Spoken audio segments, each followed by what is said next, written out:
This week's episode of Astonishing Legends is brought to you by Stamps.com, The Great Courses Plus, Beachbody, Harry's, and our contributors at Patreon.com. Tonight's legend is of a nature similar to many that we share, in that there are a wide variety of variations on the stories associated with it. We've handpicked some of our favorites in full recognition that many of them have prominent alternate versions. Between 1817 and 1820, something very strange took place at a large cabin which sat on 1,000 acres of land along the Red River in Tennessee, just 40 miles southeast of Kelly, Kentucky, on what is known today as US 41. This was the homestead of John Bell, and the story of the astonishing legend of the Bell Witch, a tale that will challenge your perception of what a witch really is, and have you questioning the reality of what this thing might have actually been. The details surrounding the legend defy explanation. They don't align with any other story of a witch that you've ever heard. There are dozens of encounters with a being that was able to conjure fresh fruit and other objects out of thin air, initiate violent physical assaults, and answer any question posed to it with a clear verbal response, never confusing facts unless it was intentionally misleading someone to amuse itself. It taunted those who tried to investigate it, mentally, verbally, and physically, and it tortured members of Patriarch John Bell's family for years. The Bell Witch, known simply as Kate most of the time, was quite a handful. Narcissistic, needy, egomaniacal, and at times, believe it or not, even congenial. During all her appearances, not just at the Bell home, but throughout the entire area in other homes, and even on the road, taunting travelers. Tonight, we're starting with a brief look at one of the hundreds of encounters with her when a man named William Porter almost captured her. Porter, being a good friend to the Bell family, had become so involved in the nearly constant appearances of Kate that in an effort to help the family get some rest periodically, he would come over to the Bell homestead and engage her in conversation for long periods of time. You see, Kate never really took a form of any kind unless it was to beat someone senseless. The only time she appeared to manifest in the shape of an invisible but solid being was late one night at Porter's house. The following account of that event is taken from what is believed to be the earliest written version of the Bell Witch legend, a book entitled Our Family Trouble, written by John Bell's son, Richard Williams Bell, as a diary during and after the events, and first published as a chapter in M.V. Ingram's book, The Authenticated History of the Bell Witch in 1894. Billy, I have come to sleep with you and keep you warm. Porter replied, Well, Kate, if you are going to sleep with me, you must behave yourself. I clung to the cover, feeling that it was drawing from me, as it appeared to be raised from the bed on the other side, and something snake-like crawling under. I was never afraid of the witch or apprehended that it would do me any harm, but somehow this produced a kind of chilly sensation that was simply awful. The cover continued to slip in spite of my tenacious grasp, and it was twisted into a roll on the back side of the bed, just like a boy would roll himself up in a quilt, and not a strip was left on me. I jumped out of bed in a second, and observing that Kate had rolled up in the cover, the thought struck me, I have got you now, you rascal, and I will burn you up. In an instant, I grabbed the roll of cover in my arms and started to the fire, intending to throw the cover, witch and all, in the blaze. I discovered that it was very weighty and smelled awful. I had not gone halfway across the room before the luggage got so heavy and became so offensive that I was compelled to drop it on the floor and rush out of doors for a breath of fresh air. The odor emitted from the roll was the most offensive stench I ever smelt. It was absolutely stifling, and I could not have endured it another second. After being refreshed, I returned to the room and gathered up the roll of bedclothing, shook them out, but Kate had departed, and there was no unusual weight or offensive odor remaining, and this is just how near I came catching the witch.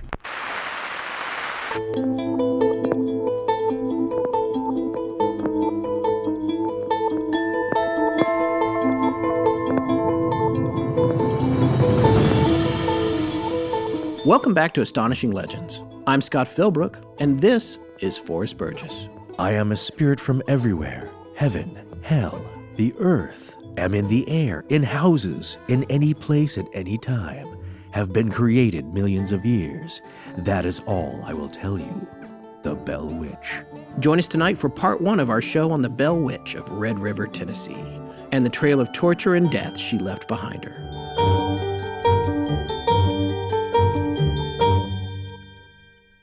Tonight's story is pretty big. Yeah, and I feel a little bit like a broken record because I keep saying this. I keep saying I'm worried that there's not going to be enough material. Well, that's before you've looked at anything. Yeah, there are so many detailed stories here. Yeah. Before you even get down to the veracity of it all, there's a lot of fun folklore wrapped up in this tale. Yeah, whether you believe none of it happened or it's all exactly as the legends continue to this day, it's all really about Southern American folklore. Yes. Because it's the folkloric tradition in action. Now, you made an important point earlier in that some who don't believe in any of this is going to say there's nothing to look at here. Right. It's all hearsay. It's all family stories handed down generation to generation. But you're also going to hear tonight from some people who are related to these two main families that experienced most of this. And the other thing is that the whole community experienced some of this because they were all harassed to a certain degree. Yeah, there's a lot of stories that have been handed down, and it does come from more than a few sources, but a lot of it is oral history too. So it's very hard to pin down. It reminds me a fair amount of the Jersey Devil story. Right. And how these things can unfold. Now, most of this happened, the bulk of it, I should say, the highest period of activity was between 1817 and 1821, just under 200 years ago. That would be the flap in this story. Yes, that would be the Bell Witch flap. Right. Not too long after the American Revolution. Exactly. So the country was still young. This was still the open frontier because still not a lot of East Coast settlers of English and Scottish backgrounds had moved that far out west yet. It was still pretty wild and dangerous, as we'll see. That's right. And a lot of people have investigated this case from every possible angle. Believers, skeptics, everything. And they've actually all done impressive work, frankly. I have not seen anything that I wanted to be as argumentative about with this story as I might have been with some of our more recent stories. Again, those are more recent and provoking controversy. Yes. But this, no less, can have its own lingering controversy because, again, you're talking about people's good family names, and especially in an area of the country where that counts.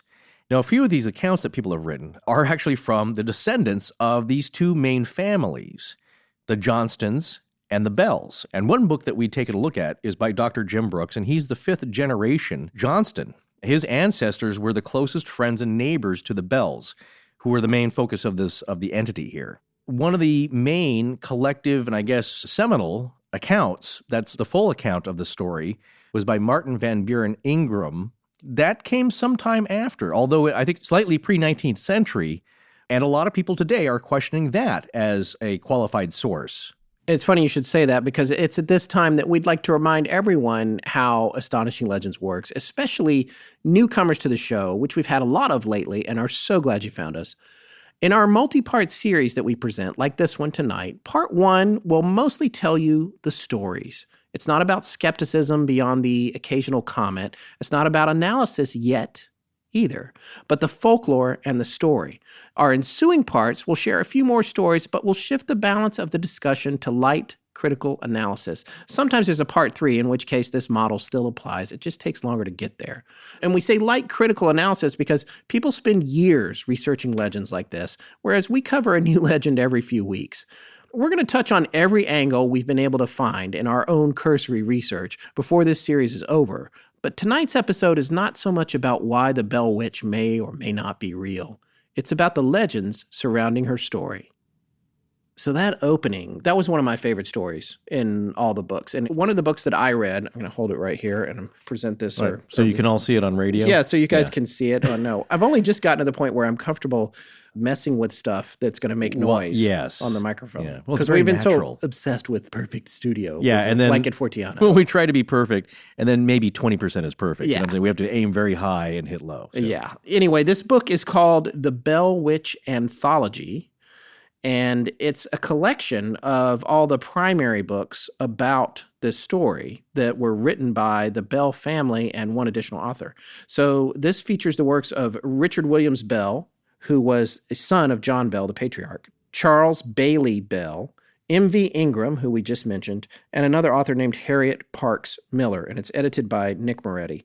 The books here in the anthology are Our Family Trouble, which is the first published account that we mentioned at the top of the show. That's the one written by Richard Williams Bell, supposedly as a young man, and later compiled into a short book of about 90 or 100 pages, which became a chapter in The Authenticated History of the Bell Witch and Other Stories of the World's Greatest Unexplained Phenomenon, which was the book by M.V. Ingram.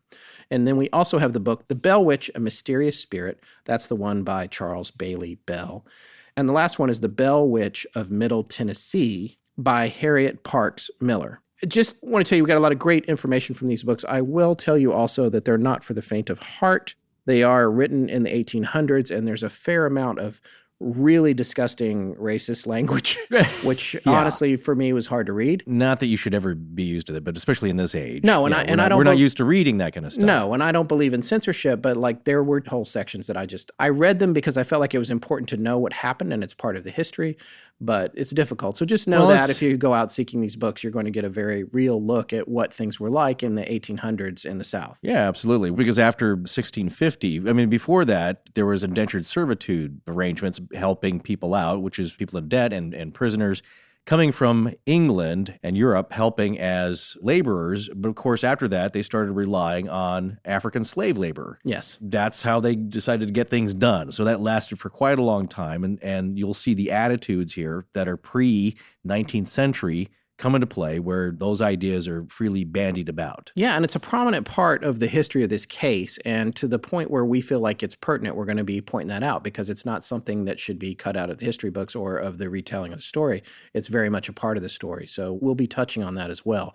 But these books are really fascinating, and I think that reading the anthology, I really enjoyed that because they came across multiple generations, and it gives you a really big picture view of how the Bell Witch was perceived by this family over 100 years or so. And then you read an additional book, Forrest, which was Bell Witch Stories You Never Heard from the Family That Lived Next Door. And it's by Dr. Jim Brooks. The patriarch of the Johnston family is his fifth great-grandfather. Now, we haven't told you who that is yet, but the Johnstons were very close friends to John Bell Sr. They were basically the best friends, I would say, of this family, living the closest, and the first ones to have been told about it by Lucy Bell and John Bell Sr. Keep this in mind as well, because you'll see a lot of people trying to paint this as, again, here's another case of people selling tickets and trying to make money and write books and do all that kind of stuff and profit off this. But these were Christian folks, and they were kind of ashamed and embarrassed about this happening to them, but it was so dramatic and could not be ignored and experienced by so many people around them that the story got out of hand in the whole community. But the Johnstons were the first ones that were told about it. And so Jane Johnston, the wife of James Johnston, was a friend of Lucy Bell's, the wife of John Bell Sr. And Yes. so the two ladies, she was the first one who told her about that, like, hey, there's something really weird going on. What can we do? Do you have any suggestions? And then later in the day, James Johnston was told by his wife and Lucy Bell, and that night he actually came over to experience it for himself. Yes, which we're going to be talking about here in a minute. And so he experienced the same thing, and they thought that maybe he knows how to get rid of this thing, and he could not. And then from there, the story kind of got out. Not from them, but basically many people in this community were experiencing something strange related to this. So it was a big story. And so for those who say, well, it was one family making up something crazy and other people tried to go along with it to gain tourism or some money, that was not the case. There was no money made because basically people started showing up in the evenings and the Bells would feed them. Yes. Being nice folks at the time, but we're talking lots of people every night started showing up at some point. There was enough people that people, when they came, in some cases would have to stay in tents outside. Yeah. They were all coming to witness this. Now, the thing that's good about the book that you read by Mr. Brooks is that it's outside corroboration of a story that has been told by M.V. Ingram, and that's a story that's been repeated the most when you hear the details of the Bell Witch. And there are some people that say, well, Ingram has made a bunch of this material up. And that's when you start saying, okay, well, if he made it up, or if he's wholly inventing all of these happenings, which is, frankly, what I first thought when I started reading it, Certainly, because it is yeah. fantastic, the Well, stuff right, that is right. happening. And I don't mean fantastic like, woohoo, I love it. I mean fantastic in the actual original definition of the word. Fantastical and Yes. phantasmical. Yes, Yeah, very yeah. well put. But with Mr. Book's book, what Forrest is conveying is that this is a whole separate family and a separate account of the story based on traditional history within this outside family that bore witness to these happenings, and it's separate from the account that M.V. Ingram published. Right. Well, I will clarify, though, that Dr. Jim Brooks, who wrote this book, has gotten many of his detail references from Ingram's book. And he lists what page number they can be found on. So you have to keep in mind, though, is that this is oral tradition passed down within basically two family lines, the Bells and the Johnstons. And Dr. Jim Brooks is part of the Johnston line, as we said, 5 generations or more. So not all the details are going to be the same. You're going to have embellishments probably, but here's my point on that, because people will use that as a defense, like, well, it's just a story and it's all jumbled and mixed up, and probably a lot of it's not true. That's very likely. But if you look at the main core of this, of the trunk of the story here, yeah, some branches may have changed or been snapped off here, but the main core of something very strange, poltergeist-like, happened to these folks, and that basic story has been passed down and kept as a family tradition of lore ever since. So my point is, like, yeah, some details may have been off, some may have been embellished, some may have been invented, totally. But the fact that this whole community experienced something strange, that seems to be at the core of the story. Well, taking a look at the story that we told at the beginning of the show about William Porter capturing this thing and trying to throw it into the fire, I just thought that was an amazing story. And one of the things that wasn't pointed out is that, just for the record, he was a bachelor. He was not attempting to cheat on his wife with this creature when it said, I'm going to come to your house and keep you warm tonight. And he said, behave yourself. And this thing crawled into bed and pulled all the covers off of him. Yeah. Not unlike modern day. Well, you're right. You got a blanket hog there, I think. No, listen, hey, I'm not making any personal... Oh, of course not. No, let's keep the peace here. there. Sure. But the covers got pulled over. He decides that he's going to lunge for this thing, carry it to the fire. And when he gets up, it actually was described verbally as having the body of a snake. And that's interesting to me because... Oh, yeah, there's a few things I can say about that. Yeah, because in the illustration, you see, the one that I tweeted out for us and put on Instagram and everything when we started working on the show, it looks like a female form, a standard female form. Yeah, that's what's understandable. But to an artist rendition. Yes, but in the written description, he described something wrapped up in the blanket that felt like a huge snake. Right. To me, that's even more frightening. Well, again, this is...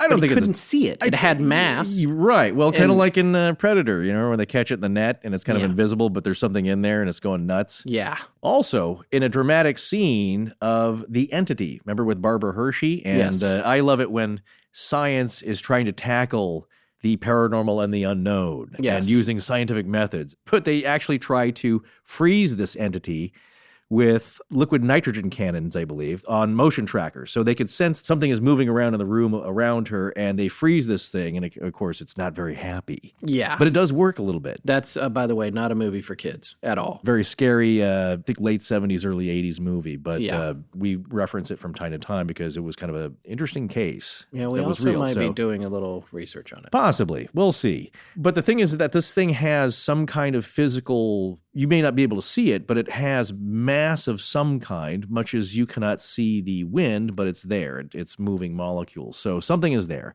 But the idea, though, that it has this other shape, that reminded me also, you and Tess and I were texting and talking about these various ideas. I'm really fascinated about the idea of some kind of proposed entity, or it could even be from literature. And there's a couple of examples. Well, one, Stephen King's It.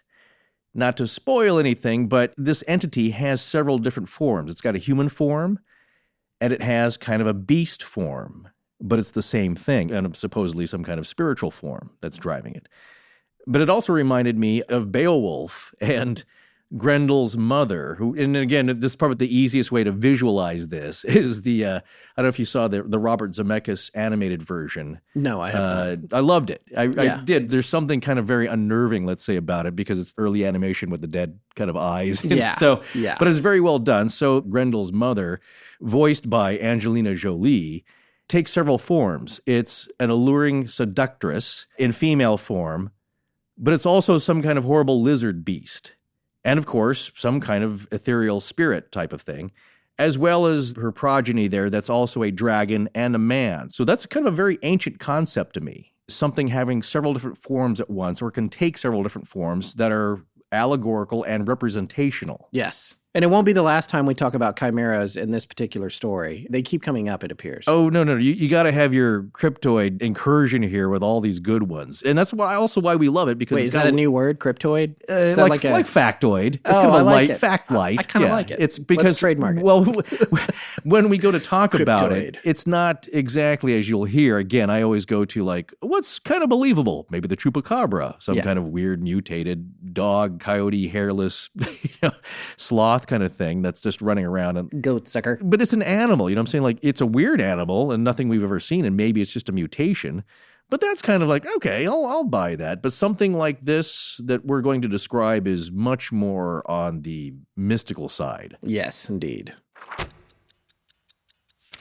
Podcasts are really exploding these days, and that's because we live in an on-demand world now. Technology has freed us up from the shackles of having to be in a particular place at a particular time to do, well, anything. So you have to ask yourself, when it comes to the stuff you have to do every day, why are you still going to the post office? My post office doesn't even open until 10 a.m. I have an 8-year-old. I'm 4 hours into my day at that point. By 10 a.m., I need to have been back at my desk for at least an hour, researching, writing, and prepping for our show. That's what's so great about Stamps.com. Anything that you can do at the post office, you can now do right from your desk. It's seriously cool. You can buy and print official U.S. postage for any letter or package using your own computer and printer. And unlike the post office, Stamps.com never closes. So you can get postage whenever you need it, 24/7, which is great for me because in my life, shipping stuff either happens at the crack of dawn or closer to midnight when the rest of the show is out of the way. It's really great, especially if you have some kind of a small merchandising business like we do.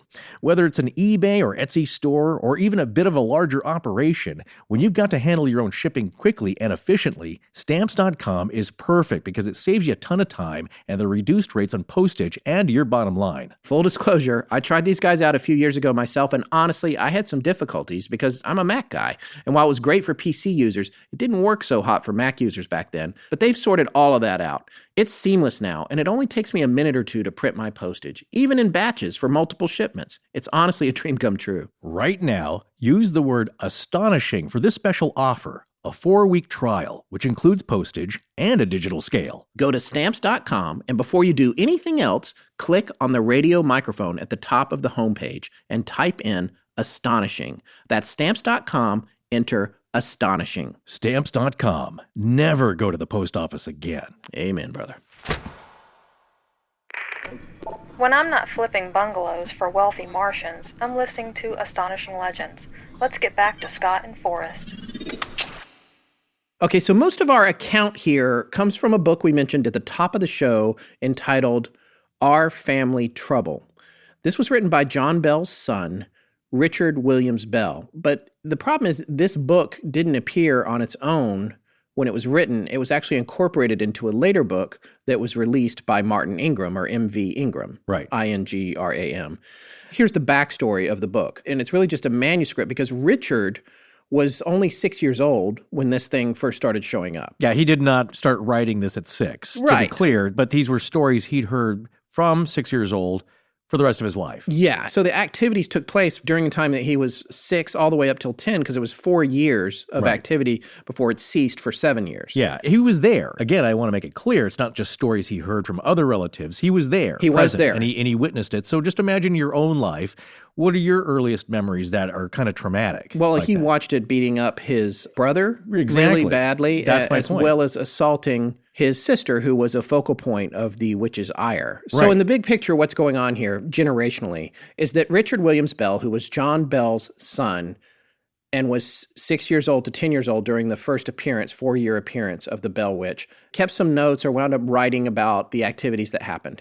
He sat on this for a long time, and then when he was in his 30s, he compiled it into a manuscript. But he and his brother had agreed not to publish it until at least the entire generation that had been affected by the story had all passed away. So, on his deathbed, he passes it on to his son, J.A. Bell, who actually became a state representative. J.A. Bell, in turn, when asked by Martin Ingram, handed it over to Martin Ingram, remembering that he had expressed an earlier desire to publish the story of the Bell Witch. Yeah. So then Martin Ingram wrote the authenticated history of the famous Bell Witch, which he published in 1894. Putting all this in perspective, the manuscript had been written in 1846, but it was then published as a chapter, a single chapter, in Martin Ingram's book in 1894.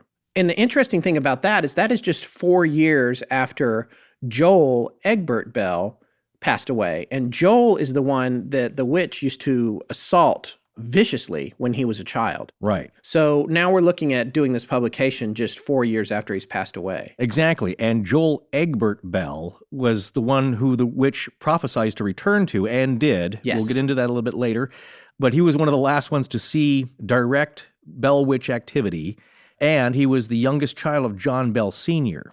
So him having died at the age of 77, he's the last remaining member of that family to actually witness that. After he passed away, then J.A. Bell took it upon himself, now that everyone had passed away that was directly involved, to finally publish an account or make available an account to the public about the story from the best source possible, which was the people who experienced it. That's right. And he apparently sent a letter to M.V. Ingram. Now, we're going to talk a lot more in part 2 about the origins of all of these letters and this information. But for right now, the point is that in the book, An Authenticated History of the Famous Bell Witch, and by the way, I'm reading this from the Bell Witch Anthology on page 133, Ingram is presenting a letter from J.A. Bell to him regarding the desire to go ahead and publish his father's material. I'm going to read an excerpt from that real quick.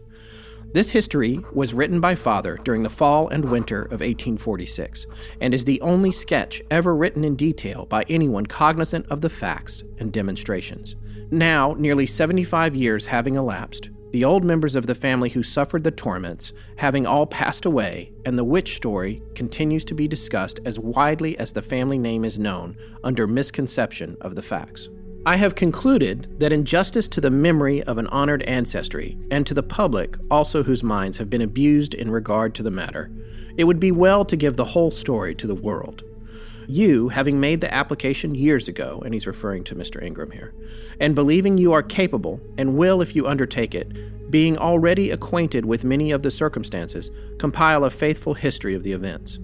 I am willing to let you have this manuscript and notes on the condition that you will agree to include all other corroborative testimony still to be had, and write a deserved sketch of Grandfather John Bell and family, and those associated with him in any way during the period of the unexplained visitation which afflicted him and gave rise to the excitement. Respectfully, J.A. Bell. Well, there you go. He's trying to set the family record straight for not only the family name, but for the public in general. And that's dated, by the way, July 1st, 1891. Right. So this is just a year after Joel passed away. Right. It's pretty interesting. This is the setup for the origin of the story and why the story gets out there in the first place. Later on, people say, like, well, why'd you wait so long? Well, it was so traumatic and painful for the family that the younger members of that generation wanted to wait till the older folks were all passed away. According to the legend, and there's multiple versions of this story, as we indicated at the very top of the show, but this all started when John Bell, after having moved to Robertson County in North Tennessee, was out hunting on his farmland, and he apparently saw this creature in between a couple of rows of corn on the land. At first thought it was a dog, but when he got closer to it, he couldn't tell what it was. So I don't know what was happening here, but again, we come back to that the dog that we always talk about in Invasion of the Body Snatchers, the 1970s version, which seems to come up in every episode now. I think it was a boxer. Yeah, it was a boxer with a human face. Yes, yeah. And the tongue came out and was licking its chops. Yeah, which it's not good. That's the what I call the button on a gag. Yeah, that's what you call it, huh? Well, I mean, you know what I'm saying? It's like you could see just a rubber mask on a dog, and certainly that's frightening if you don't know what it is. But when it's actually licking its chops, the tongue coming out of that face is It's early compositing. The point is that he didn't know what this thing was. Right. He saw it in the corn there, and he took a shot at it, and it disappeared. Because it was a corn owl. Well, here's a description from page 138 of the Bell Witch Anthology. This comes from Ingram's book, An Authenticated History of the Famous Bell Witch. He was confronted by a strange animal unlike any he had ever seen, sitting in a corn row, gazing steadfastly at him as he approached nearer. He concluded it was probably a dog, and having his gun in hand, shot at it when the animal ran off. So, in the book Haunted Tennessee, Ghosts and Strange Phenomena of the Volunteer State by Alan Brown, that book says, and this book is specific to the stories in Tennessee, this is on page 76 of the ebook, Bell had an experience that changed his life forever. In late summer, he was walking along the edge of his cornfield with gun in hand when he spied a strange-looking animal sitting in the middle of a corn row. The creature seemed to have the body of a dog and the head of a rabbit. Bell raised his gun and fired several times with no discernible effect. Suddenly, the beast dematerialized.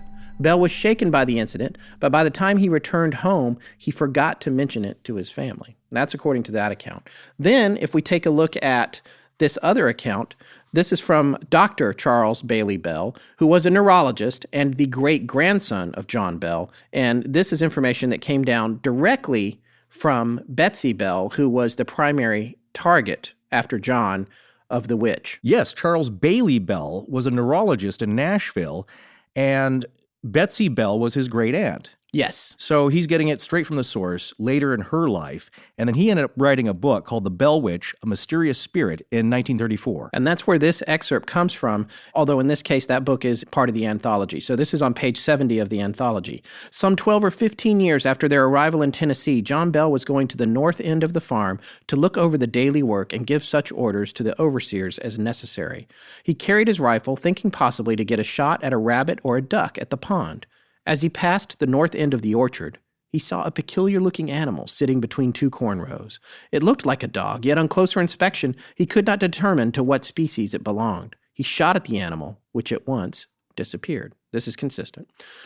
A short time later, Drury, who was another son in the family, and Betsy saw strange creatures for which they could not account.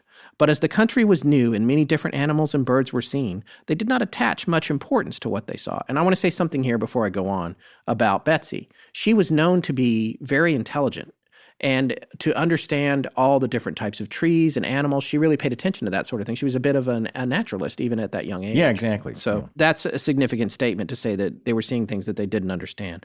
About this time, Betsy saw what she believed to be a woman strolling about the orchard. She spoke to her, but had no answer. The apparition at once disappearing.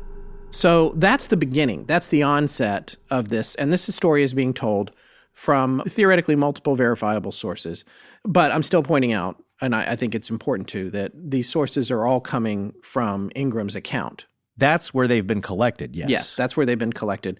But this theoretically jibes with family history. And Betsy was there. Betsy, again, was the target of the witch after her father, John.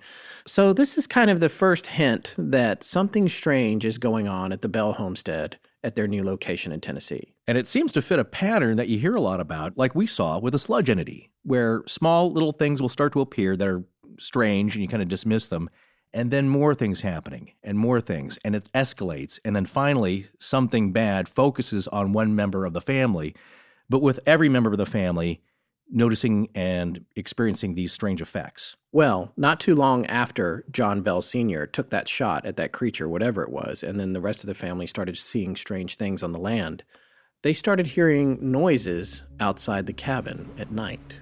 Rattling, noises on the roof. Knocking, rapping. And at first they weren't sure what it was.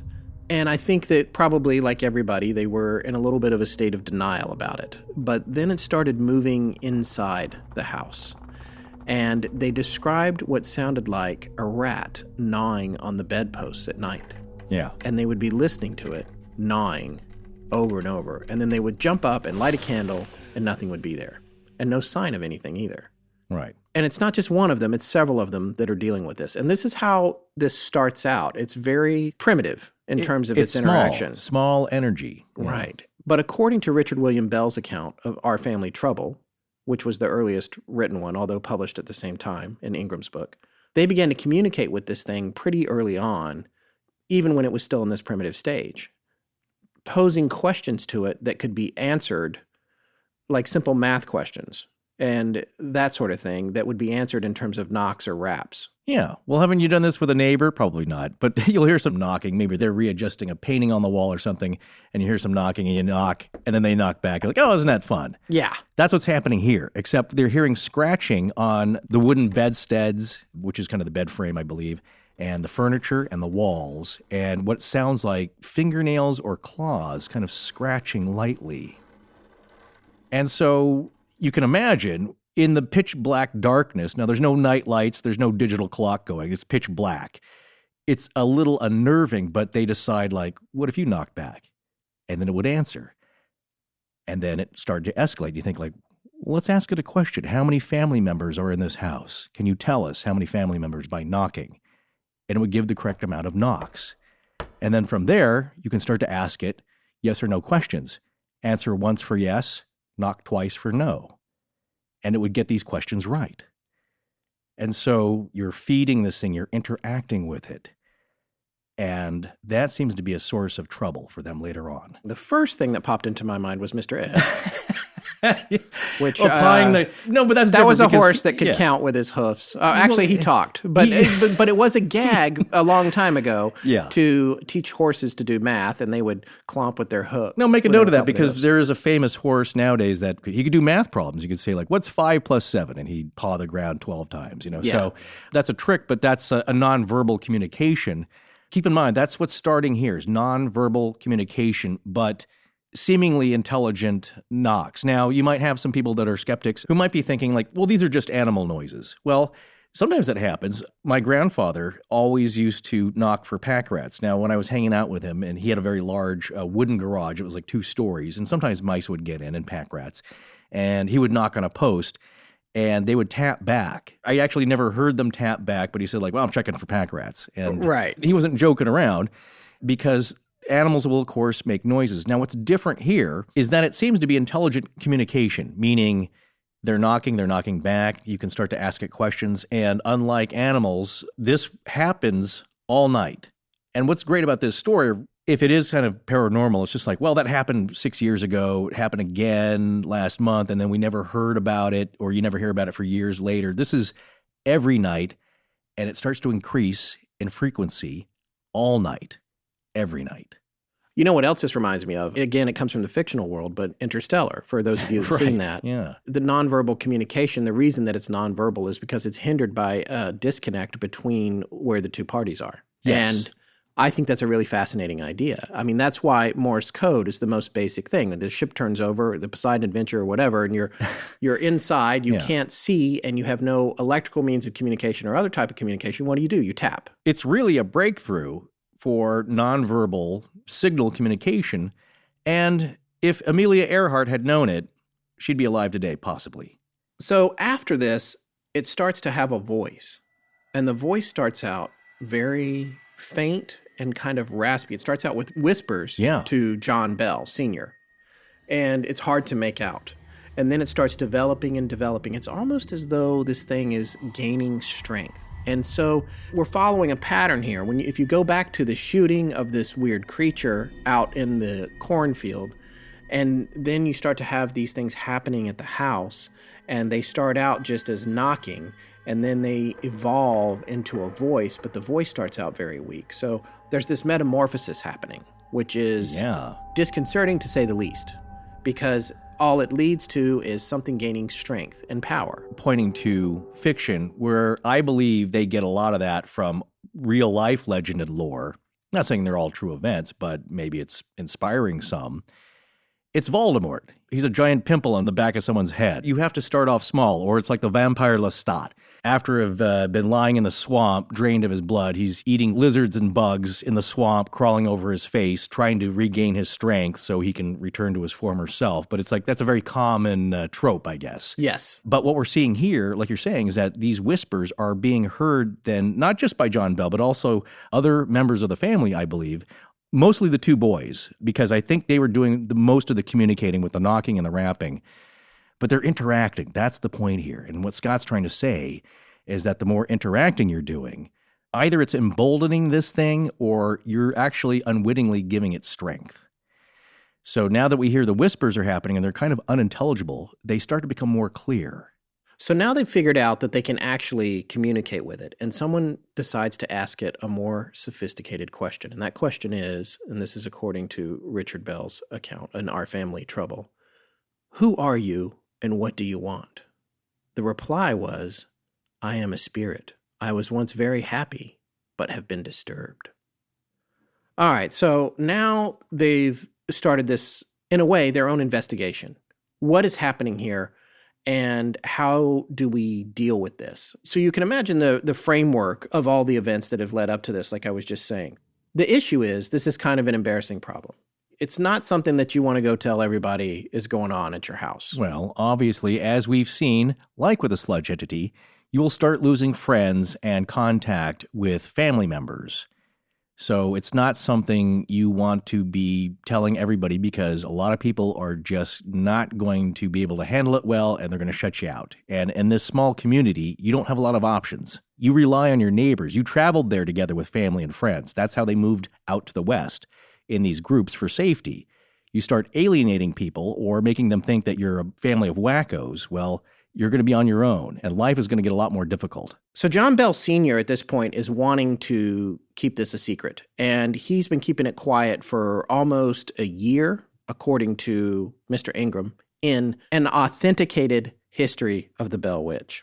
One of the other things that has started happening, even though they've been trying to keep this quiet, is that John Bell is having a problem eating. He's having some issues trying to swallow. And chewing, yeah, with his facial muscles swelling and inflammation and constriction. So he's having trouble swallowing, drinking, chewing, those kind of things. In addition to all of that, the other things that are happening now are the kids are having their hair pulled in the middle of the night. The covers are being ripped off the bed.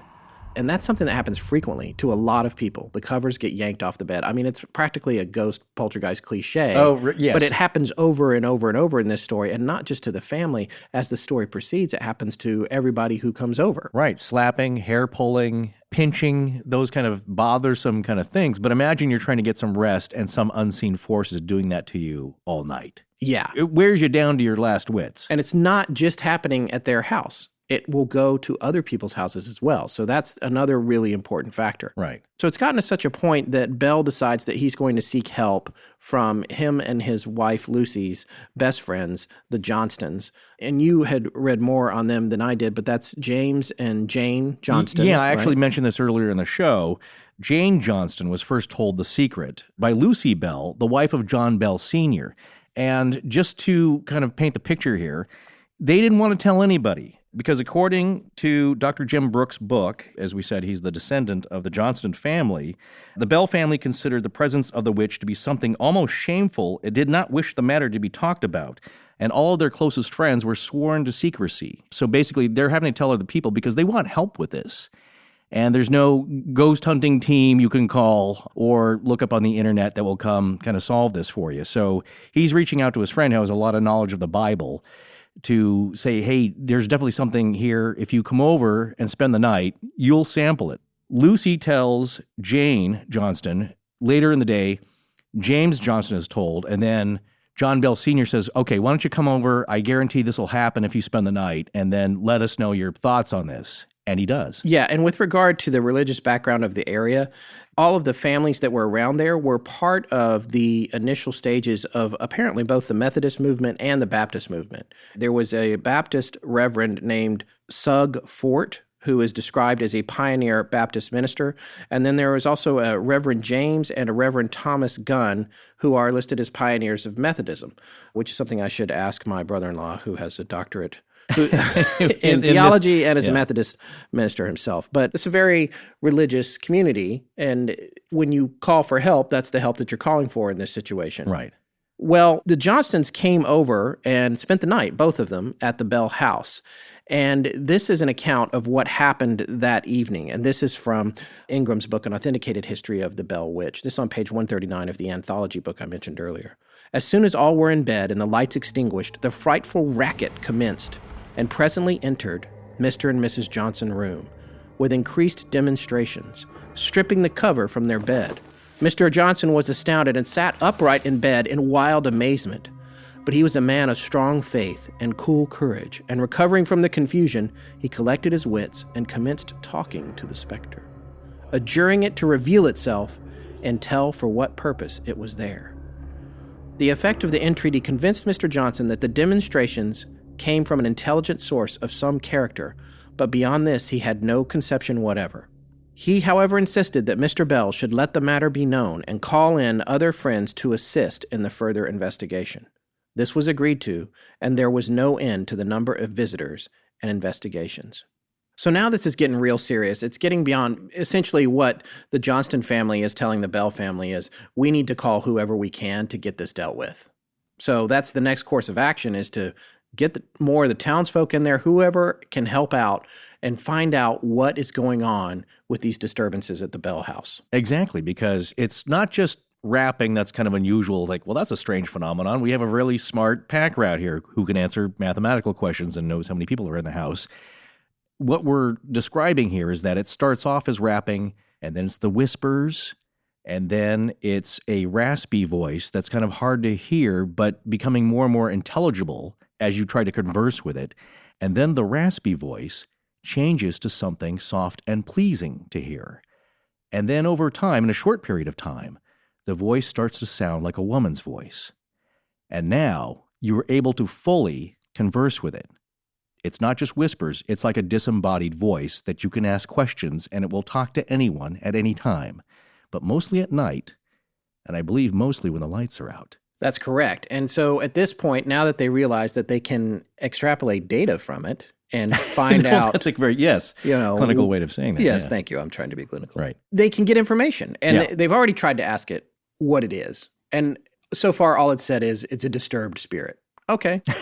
Most ghosts, they maybe start out that way. I don't know. I don't like the disturbed part, I'll tell you that. I'd rather have the happy ghost. I want Casper there, who can answer questions and wants to hang out and be friendly. Good point. Well, this is not Casper, and it becomes clear over time why it's there. Actually, I shouldn't say that. It's not why, but who it's after. That's right. And the two people that it says that it is after is old Jack, which is what it calls John Bell Sr., the patriarch of the family. Right. In olden days, Jack was often a substitution for the name John and kind of interchangeable, but Jack's kind of a catch-all name as well. Here's a quote from the book regarding the witch's opinion of Lucy and old Jack. She actually called Lucy Old Luce and Jack Old Jack. The witch was devoted to Old Luce, describing her as a good woman, but manifesting a great aversion for old Jack, John Bell Sr. He was most detestable and loathsome in the eyes of the witch, for which no cause was ever assigned, but she often declared her purpose of killing him before leaving the place. So she's got it out for John Bell Sr., but that's not all. She's also after Betsy Bell, or Elizabeth Bell, the daughter, and frequently she was attacking Betsy Bell. There would be screams coming from her room, and as soon as they would light a candle and go in there, there'd be nothing there. But she would have red marks on her face. She would have been having her hair pulled, and this was consistent with what the other children in the family were reporting as well.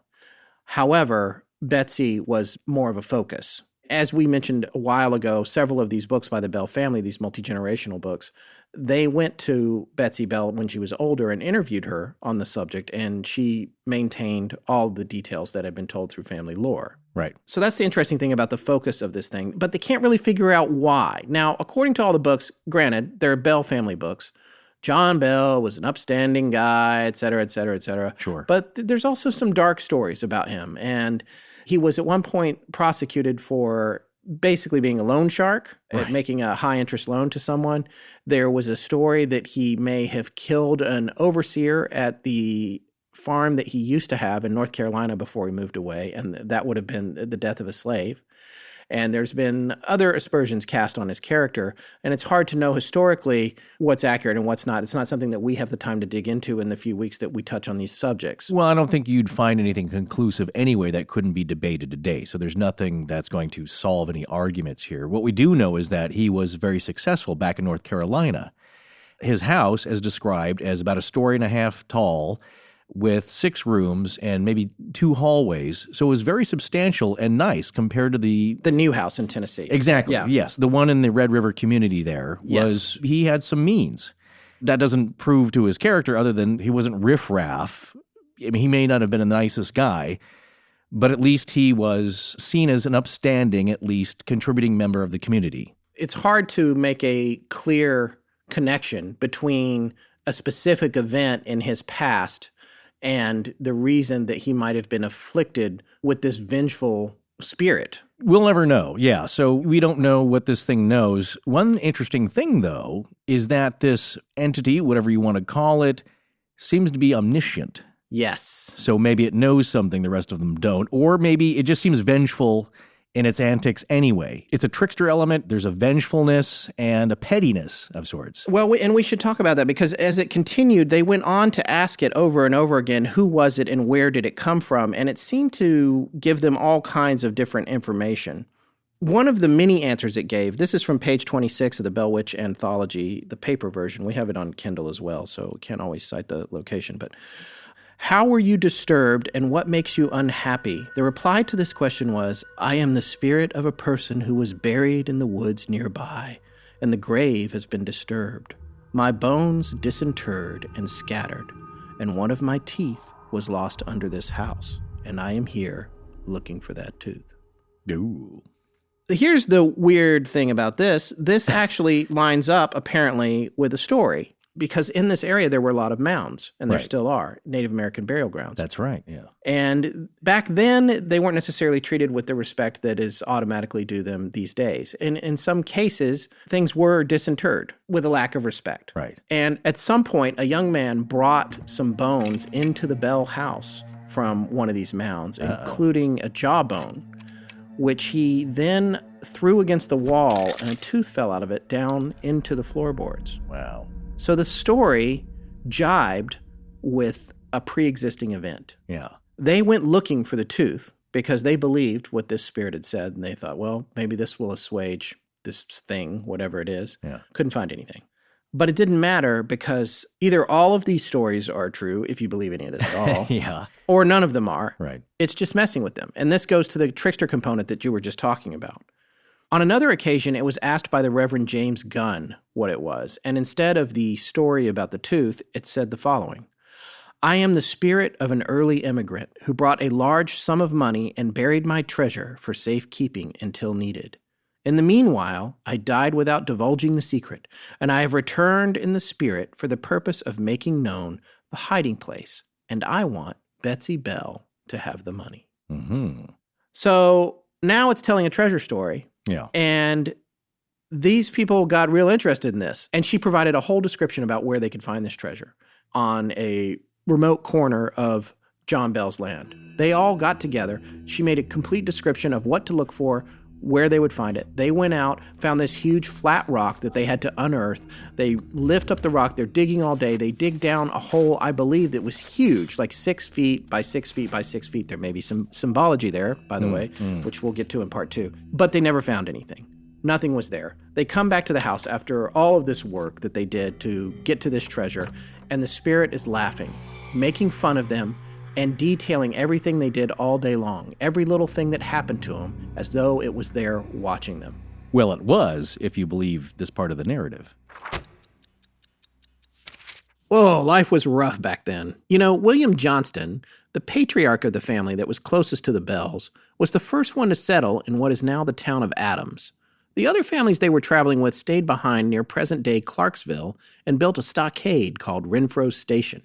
Shortly after that, Renfro's Station was attacked by the Chickasaw, and they all got massacred except for one woman who hid out in the bushes. Yeah, we really have nothing to complain about with our own family trips. Well, that ties in directly with what we've been learning in our latest Great Courses Plus series, The American West, History, Myth, and Legacy, and the lecture, The West in the Colonial Era. As Professor Allett says, the big story of the English colonial era is the lack of Western history. Even by the time of the Revolution, after nearly 170 years of settlement, nearly all the English-speaking colonists still lived 100 miles or less from the ocean, and only the very hardiest minority had ventured beyond the Appalachians. And it was really interesting to hear how generally frightened the New England colonists were of the unexplored West.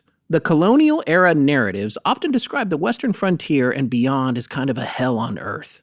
Their religious mindset had them thinking that the wilderness is where the devil lives and where Jesus was tempted.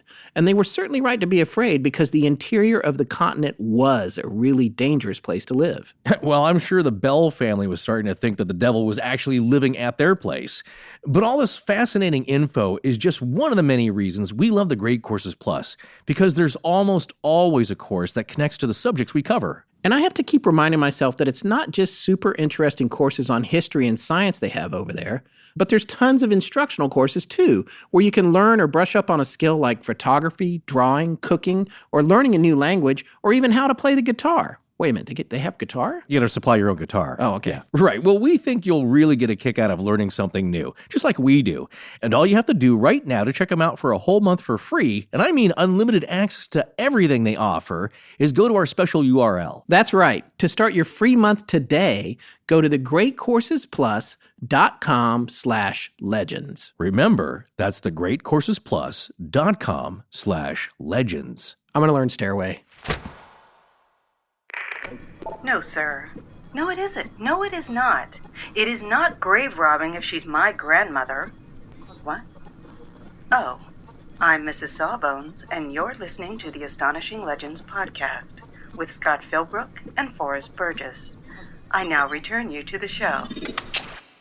All right, getting more specific about Kate, or the character known as Kate. Well, let's find out who she is. Well, we do need to find out who she is and why she's named Kate. We talked a little bit just now about who she liked and disliked and who she was after in the family. She was after John Sr. and she was after Betsy for unknown reasons that remained unknown all the way through this entire mystery. Now, John Jr., she had an unusual relationship with. She was very respectful of him. He was considered a very intelligent, well-educated, and thoughtful man, and she would engage in discourse with him for long periods of time about complex subjects. But the thing about John Jr. is that later in the story, he and Kate became antagonistic, but even when they did, and he would confront her very directly, verbally, she never assaulted him or did anything to him like she did to Joel, who was the other younger brother who she beat. Right. And also, I can't remember if she actually beat Drury. I don't know how you're supposed to, Drewry. Drury. It's a weird name. Well, you're from the South. No offense to anyone out there with that name. I just don't know how to say it. No, it's not a common name. But that guy was so traumatized by this whole event that he never married, went and lived by himself, and died alone, and was reportedly kind of shell-shocked the whole rest of his life. You're bringing up something, though, that confounds me and probably a lot of the listeners. I'm not that confounded because I've been reading about it. Concern it, I'm confounded. Because here's the deal. Why is she treating some people poorly and some people with seeming respect, but also with antagonism? That's the mystery of this presence to me. And one of the things that I have to say about it is that when I first started reading it, it didn't have any common ground with any other kind of paranormal event that we've studied so far. Yeah. And the Ark didn't find a whole lot of similar ground in any other cases either, maybe with the possible exception of the Enfield poltergeist, which was, I believe, proven a hoax. So that's one thing to consider there. This case stands alone in terms of the behavior of this spirit, whatever it was, which is actually a misnomer, I think, in my opinion, for this spirit or being or whatever it is. Well, let's back up here because, again, it's one of those things where you first hear the story and the title. That's all you know about it, The Bell Witch. And it's like, wow, that seems like a famous Southern folklore witch story. And it is. But it's not actually an individual witch per se. And it doesn't really have to do with modern practices of Wicca or really even witchcraft. What you have to understand going into this story is that witch is a generalized umbrella term of the time. So I found a pretty good description here. Now, this is in the page 1 of Dr. Jim Brooks's book, Bell Witch Stories You Never Heard. And as we mentioned before, earlier at the top of the show, he's the 5th generation family member of the Johnstons. And so Dr. Jim Brooks in his book has a good paragraph here explaining the definition of a witch. And he starts off saying, in this book, you will find stories you have never before heard about a spirit known from the early 1800s until today as the Bell Witch. It was not, however, a witch in the sense that we think of witches. At one time, witches were believed to have a spirit that did their bidding and spied for them. Long ago, Such spirits were known as a witch spirit, or simply as a witch. One of the elderly people that Ingram interviewed, Nancy Johnston Ayers, herself referred to the spirit as Kate Bat's witch, meaning a spirit that did Kate Bat's bidding. At that time, at the turn of the 19th century, it could have been a witch itself, a person practicing witchcraft as we know it today. That's kind of how we think of it today. Somebody, wearing the pointy hat. Pointy hat, cauldron, riding a broom. Broom. Yeah. Margaret Hamilton. I think that's exactly. Yes, Yeah. Witchy Poo from, the H.R. Puffin Witchy stuff. Poo, I know that freaks 1,000 out. times creepier than Exactly. Margaret Hamilton from The Wizard of Oz. But in this sense, though, at this time, it could also mean a spirit that somebody who has the knowledge to conjure such a spirit could get to do their bidding. Now, when you conjure a spirit like this, not to put you on the spot, because Yeah. I'm not convinced you know the answer to this, I'll convince or that you. anybody does. Oh, I'll baffle you through this. Yeah. Well, my question is, when you conjure a spirit like that, are you conjuring something with independent thought? From what I've studied and read extensively, old volumes and texts and grimoires, the answer is yes. And I haven't done all that other stuff. I have done a little reading about it. So it's different from a golem or a tulpa or that kind of situation. Yeah, no, because we've been banding about the word tulpa just because it's fun to say, like Smaug. The deal is that with a tulpa, and again, there's a lot of debate about the veracity and the authenticity as a Tibetan thought form that you create through intense meditation and through intense concentrated thought, but anybody can do it. If you're an adept, you could learn how to do this practice and procedure. One weird thing I read on the internets is that there are a lot of bronies, middle-aged dudes who are into My Little Pony, who are also now tulpa masters. Okay, so what you're telling me right now is that there are bronies into ponies that make tulpas.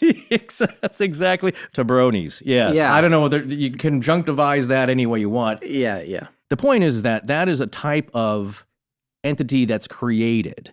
And I guess it's kind of a hobby now with people trying to create an imaginary friend in a really weird way. And which show as we were just doing, we dove into this a little bit. I can't remember what it was, but I stumbled across a forum that was super bizarre with all the people talking about, with all due respect, if you are a tulpa master, great, but it was just about, my tulpa seems to be depressed and won't come out with me anymore. I was just like, what am I reading here? It's a movement. It's another thing, except this one happens to be metaphysical. And I don't know the outcome of this because the idea is that this thing, if you believe in all that to its fruition, this thing does achieve independent thought, and at that point must be destroyed because now it's an entity out in the world that can do. Imagine a rainbow-colored, strawberry-smelling pony burning the cities of the earth. It can get out of hand. So I know for a fact there were episodes of Teen Titans where this kind of thing happened, and because I watched it with my son, I don't think I realized it might be connected to something that was going on in the real world. No, I didn't realize the scope of it. So it's kind of a popular term now, of course, in the zeitgeist, as you might say. It was actually featured on Twin Peaks: The Return as an item, and I believe. I want to see that. I haven't seen it yet. I have mixed feelings about David Lynch. I know that's a sacrilegious thing to say. But, no, I don't think it's. But I am interested in seeing it. Again, to bring this around to an entity that does your bidding, the Golem was created by medieval Prague rabbi. Everything used to point to Scotland. Now it's all going back to Prague. It's going back to Prague. We talked about this a little bit. There's a famous old synagogue there and cemetery. One of the city's greatest attractions, aside from the astronomical clock, which is cool. Many claim, actually, that the Golem that the rabbi created is still there, but they will not show it to anybody for the obvious reasons, which is you don't need an indestructible clay monster doing your bidding. Yeah. Well, some people do. That was a more mechanical thing because the legend is that you write down your instructions for it on a piece of paper and you roll it up, put it in its mouth, and it does the instructions. It was originally created by the rabbi to protect the Jewish people. But of course, I think in the wrong hands. Imagine a Nazi SS golem. So coming back around to Kate. So here's and what the Bell Witch. Yeah, exactly. To answer your question, it's not really like those things. It is, I guess, through conjuring, through talismans, through quote unquote witchcraft, because you are using it to do your evil deeds. It is something you have coerced into helping you, or it's just evil and it wants to do that anyway. But it's something that basically you are in cahoots with to do not so nice things to other human beings. All right, so the big picture is the types of witches we have at this time. How would you describe, taking all into what you just said into account, what are we saying that the possibility is for the existence of this thing? Well, people saw her as a witch type And so, as we said before, it's like any strong, independent woman in a time where that's not really expected or tolerated, people have suspicions about you. You're a witch. Right. That's, again, an umbrella term. So what we're talking about here is it could be the person, possibly Kate Batts. It could be the spirit that was called the witch that did Kate Batts' bidding.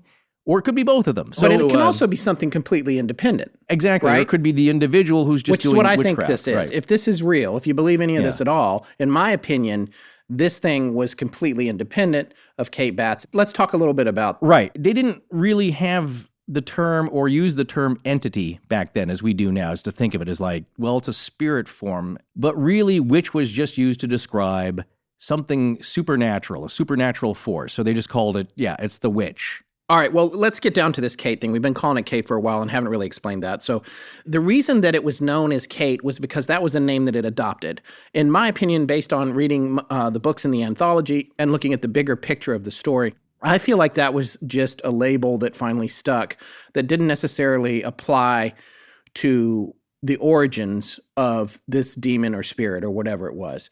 Because they had conversations with it, and we already told you the trickster nature of it. How at first it said that it was an angry Native American whose tooth was under the floor. Then it said it was a spurned immigrant that had left a treasure on the property. Then it said, it's just saying whatever. And I think finally it made what I perceived almost as a joke that, I'm Kate Batts' witch. Right. And from that point on, they just called it Kate because it's like, okay, we need to label this thing.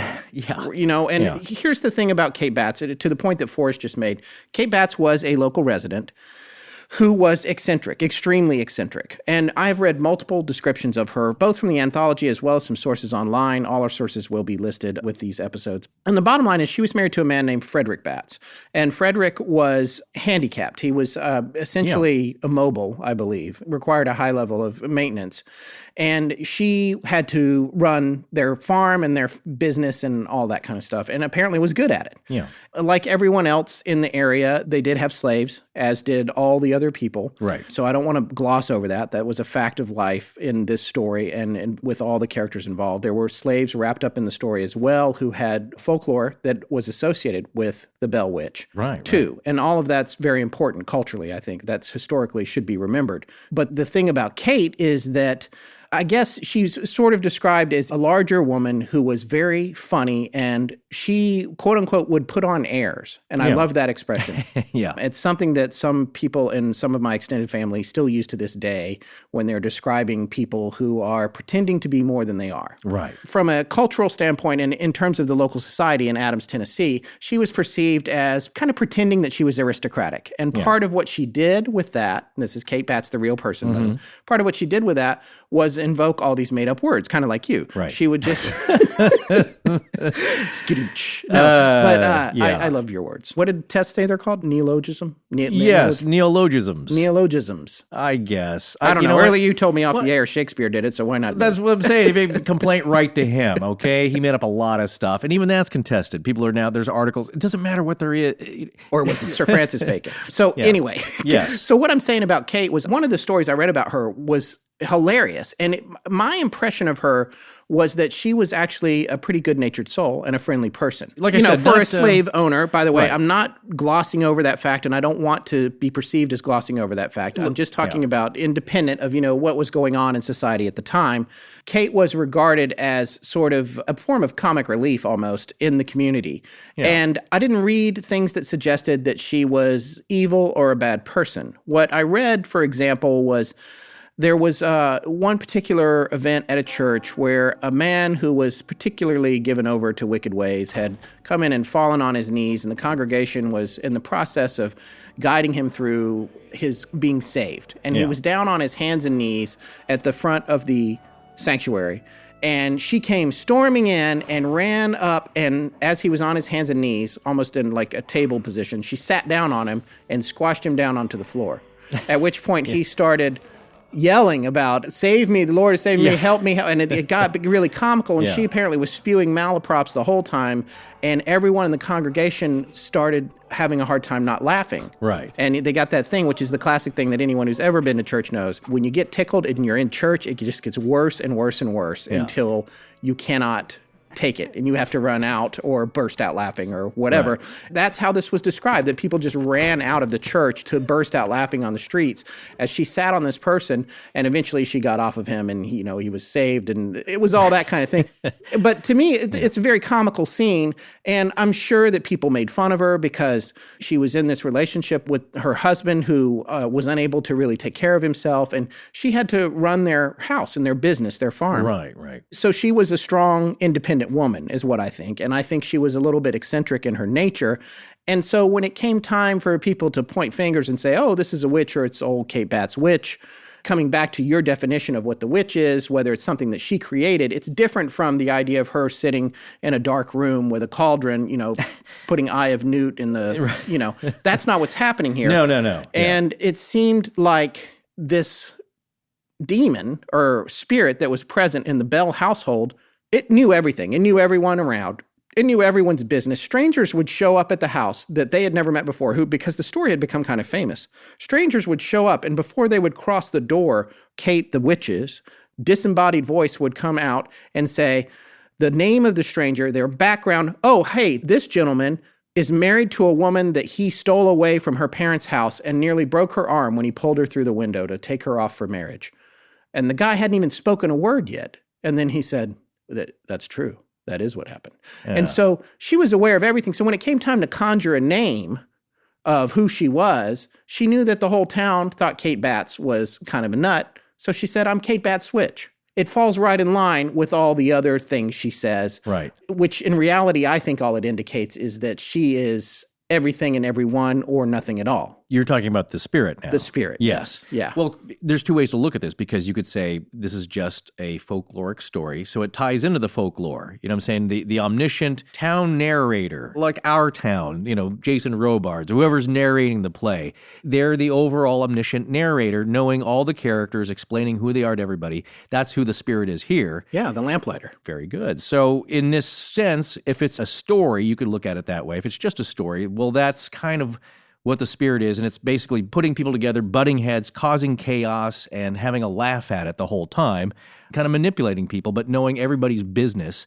So that's one way to look at it, and choosing Kate Batts as a good foil. Yeah. I don't know if you saw the movie Cold Mountain, came out in 2003 with Jude Law. But it's about to see it. Yeah, it's about I know what it's about. Yeah, because he's returning. My wife read it and told me a little bit about it, but I didn't get a chance to read it. So it's around Charles Frazier, I think. Exactly. So it's after this time, but it would be the Civil War, so 1865 to 70 would be the time frame, and he's out in the mountains and he meets a mountain woman, and she's into herbalism, local folk remedies, and she's got herbs hanging, and she's cutting goats open for the blood and the meat. And this was something that was followed to a certain extent by some of the Pineys and then Jersey Devil story exactly. as well. Yeah. So I could see a woman like that who's living by herself. She's in her mid-50s, 60s. She's kind of a crone, she seemed to be, and doing who knows what in her cabin with weird, herbal smells coming out of it.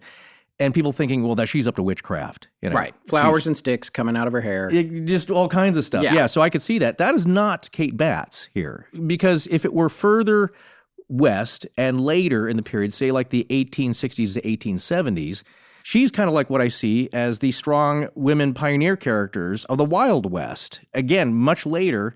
But Calamity Jane, Molly Be Damned, all these great ladies of the West who were just strong and fierce and independent and as tough as any man, well, they weren't considered witches at that time because, again, that's slightly different. It's West. We're getting out of this kind of early 19th century folk tradition that's still going on. So that's what you're seeing here. And again, it's not too long after the American Revolution. And as we'd mentioned before, people had not moved very far west yet.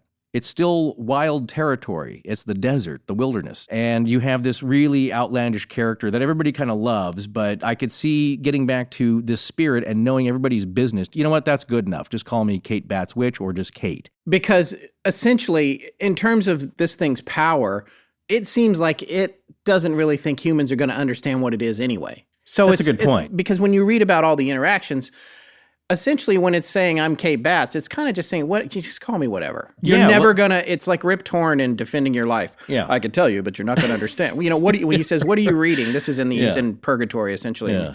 he's sitting at his desk, and Albert Brooks says, "What are you reading?" And Rip Torn is like, "Well, I could tell you, but you're not going to understand." And that's kind of the impression I get from this spirit. Right. It's like, fine, call me Kate. And there's two other factors. One, as we've talked about quite a bit before, there is power in a name and knowing an entity's name. So that's the one thing the priest tries to do in an exorcism, get the name of who you're actually dealing with, because then you know their weaknesses, their strengths, you have a little bit of power over it. And guess what? They're tricksters. They're deceivers. This is more and more sounding to me like a demon or a bag or ball of demons. Well, it's funny you should say that, because there is a section in this story that, like all sections of this story, all the aspects of it, defies description. Because for the bulk of the time that Kate, we're going to call her Kate from here on out here, when we refer to Kate primarily, we are referring to the Bell Witch. We are not referring to the actual Kate Batts. And we're going to talk a little bit more in part 2 about some of the legends that were built up about the real Kate Batts and possible issues that she and her husband had with John Bell. There is something there, but it also could just be folklore that was born after the spirit called itself Kate. But for the sake of the rest of this conversation, at least for the next few minutes, Kate is the Bell Witch. However, there was a point at which multiple voices and characters showed up in the Bell household. This did not last a long time because it feels like an escalation of whatever's happening. Because now you're having essentially a party. These 4 characters showed up who called themselves, are you ready for this?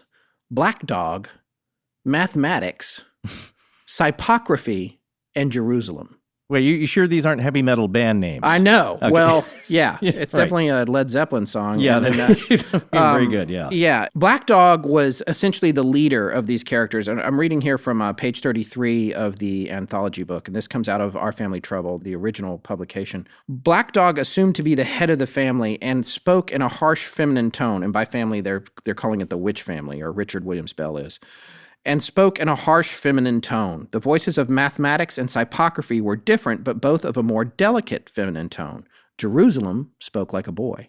So, and they were prone to all kinds of bad behavior, including getting drunk and filling the house with the stench of booze. These spirits, you're saying? Yeah, the spirits were on the spirits. And so they would say that they had taken whiskey from John Gardner's still house, which was 4 miles away. Yeah.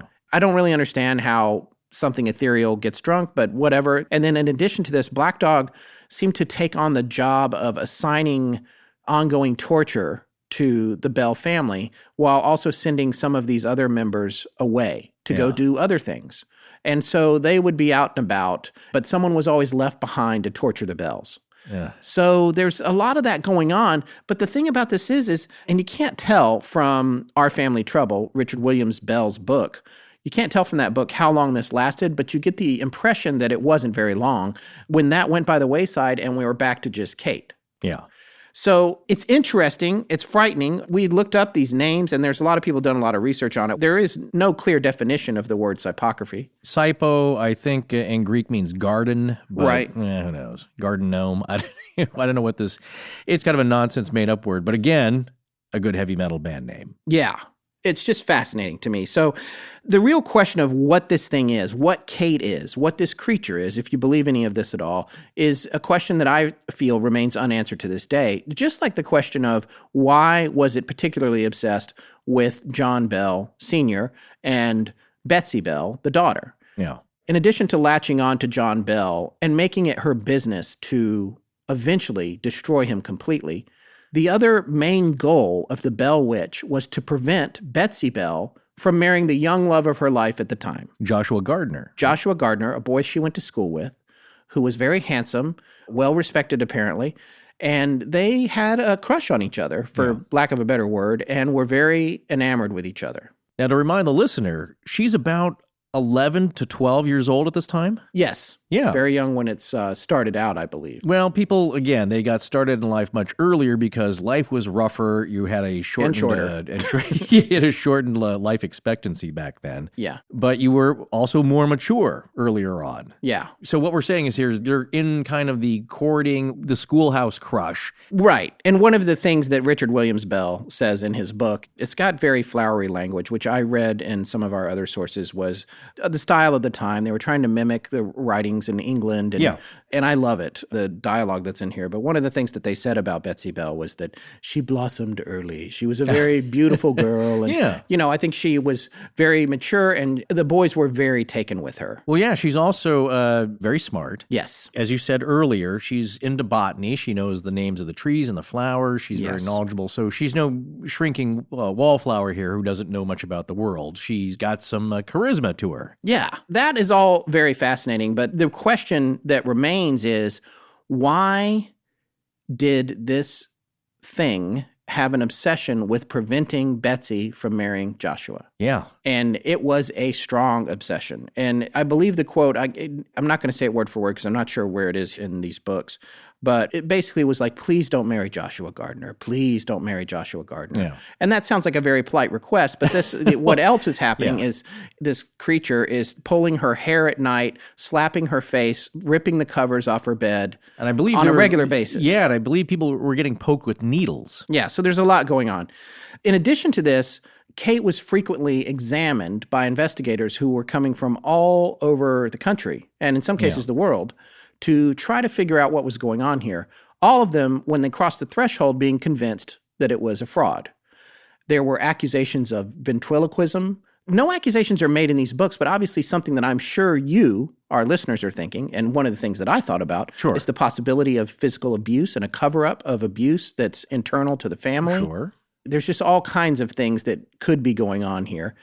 But the parts of the details that don't lend themselves to that are, for example, Betsy would go and stay at other people's homes alone, and it would follow her there and was witnessed by those other families. Right. While things were also happening at the house. Now, if you go to take a look at the idea that Betsy's responsible for it all, the only real problem with that is that Kate appeared to be somewhat omniscient, and in addition to that, able to essentially conduct miracles. And when I say miracles, I'm not talking about healing, evangelism. What I'm talking about is she frequently produced fresh fruit, hazelnuts, and other foods out of thin air. So people would be in the room, and she would say, have some grapes. If somebody was sick that she cared about for whatever reason, Kate, the spirit, would conjure grapes. They would literally fall out of nowhere into people's laps.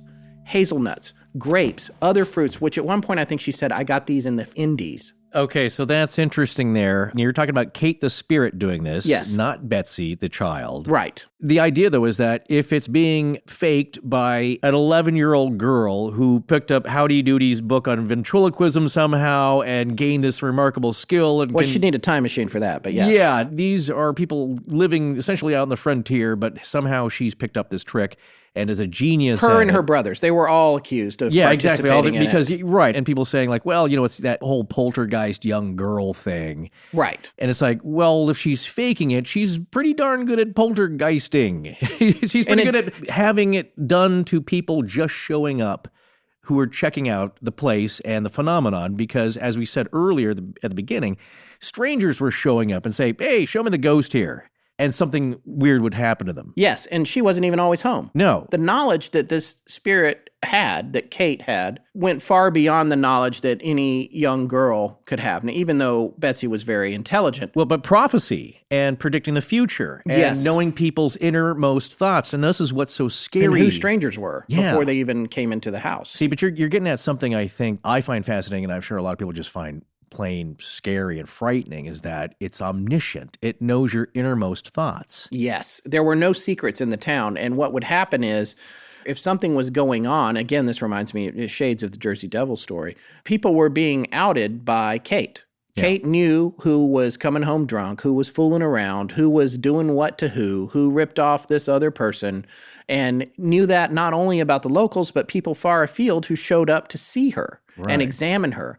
And the other things that she knew was scripture really, really well. She could quote any part of the Bible that you asked her to, and frequently when the reverends were over, of which there were many in this community, she would debate with them the true meaning of scripture, and oftentimes her point seemed to be more accurate than the point of view that they had. So it's got all that going on. She also had this amazing singing voice, a voice that no one in the family could recognize or attribute to anyone in the family, and could sing any hymn in the Bible. All you had to do was ask, word for word. So essentially, you're talking about something here, we're going to get more analytical in part 2, but in order to pull this off today, you would need either a lot of education or, a Google Glass with a high-speed connection right. or a Siri with an earpiece, so you could come up with all this information on a global scale. Because in addition to having all this kind of knowledge, conjuring fruit from thin air, conjuring hazelnuts from thin air, Kate was able to impersonate other people's voices to a point, like the T2 in Terminator. Like anyone that you wanted to do, she could impersonate. For example, there was a story of these Shakers coming up the road. Now, the Shakers, I'm just going to read the first couple of sentences on the Shakers from the Wikipedia entry here. The United Society of Believers in Christ's Second Appearing, more commonly known as the Shakers, is a millenarian restorationist Christian sect founded in the 18th century in England. They were initially known as Shaking Quakers because of their ecstatic behavior during worship services.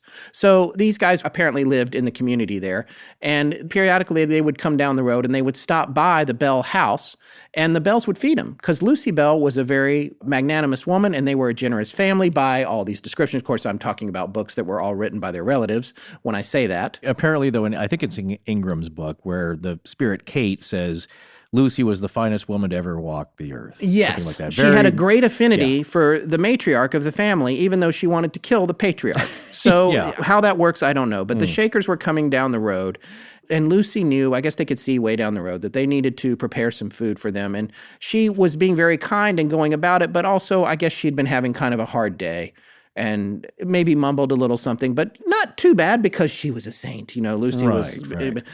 At which point they heard outside there was a boy who worked for them who was a slave, a young black boy, who was in charge of all the dogs on the land. And he would be to round them up when guests would come so they wouldn't bother people. They heard his voice outside calling the dogs. And not only was he calling the dogs, as they were coming down the road, the Shakers, which they said had these huge hats and they're on these horses or whatever. Right. He was sicking the dogs on the horses, like really making them go crazy. And they could hear him. They couldn't believe that this was his behavior. And so they looked out there and the Shakers had took off down the road on the horses super fast and left. And then Kate was heard in the house laughing. The boy, whose name I believe was Dean, but I'm not sure. I could have that wrong, but he actually was nowhere near the house at this time. He was in a field a long way away. What had happened was Kate had impersonated his voice perfectly and was tricking the dogs into their behavior, which was what upset the Shakers and sent them on their way. That is just one example of what Kate was capable of doing. In other cases, she impersonated other people, and that was a story that you actually mentioned that stood out to you in Fitzhugh's book, right? Yeah. First of all, I wanted to mention something about the materialization out of thin air. Oh, yeah. and we've talked about this before, but I mentioned Dr. Alexander Cannon, fascinating guy, a British physician who wrote some books and gave some demonstrations in the 30s.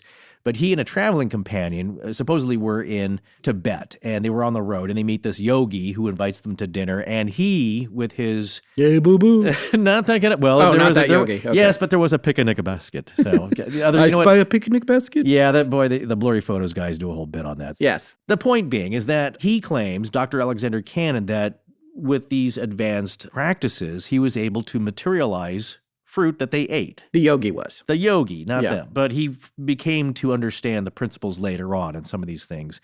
The other thing that he produced a painting off a wall of a friend in, I believe, Paris. Yes, we've talked about that before. We talked about, And so here's a rule, though. He said, this must be returned by midnight. I don't know what the borrowing fees were on that. Right. It couldn't be held forever. So that was interesting. And, of course, then he called his friend when he got back to London.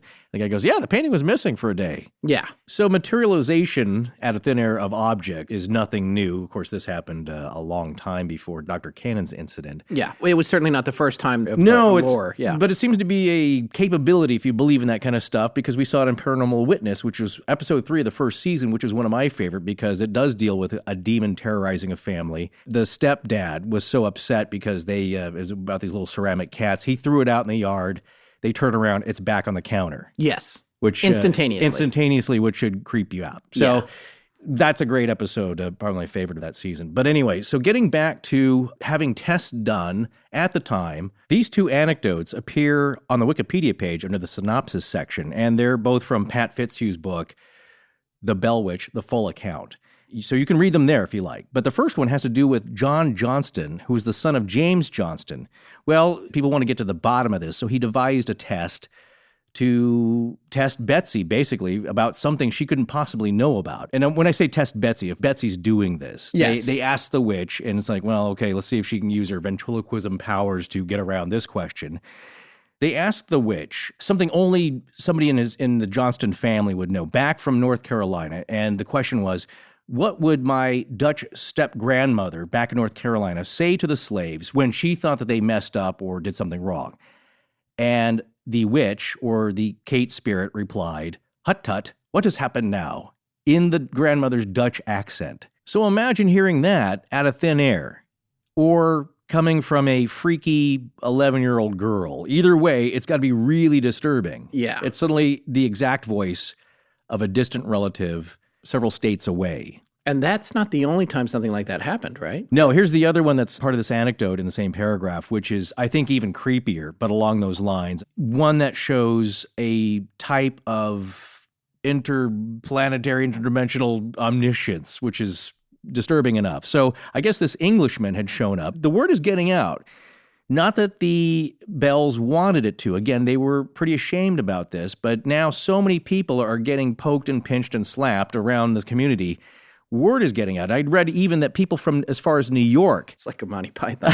Yeah. So, yes, lots of slapstick comedy there. It was freaking people out. The word's getting around. So this Englishman had shown up offering to investigate. And I don't know much more about him, not even his name, but it sounds like he's a little bit skeptical and he's going to debunk this. That's kind of the tone I'm getting.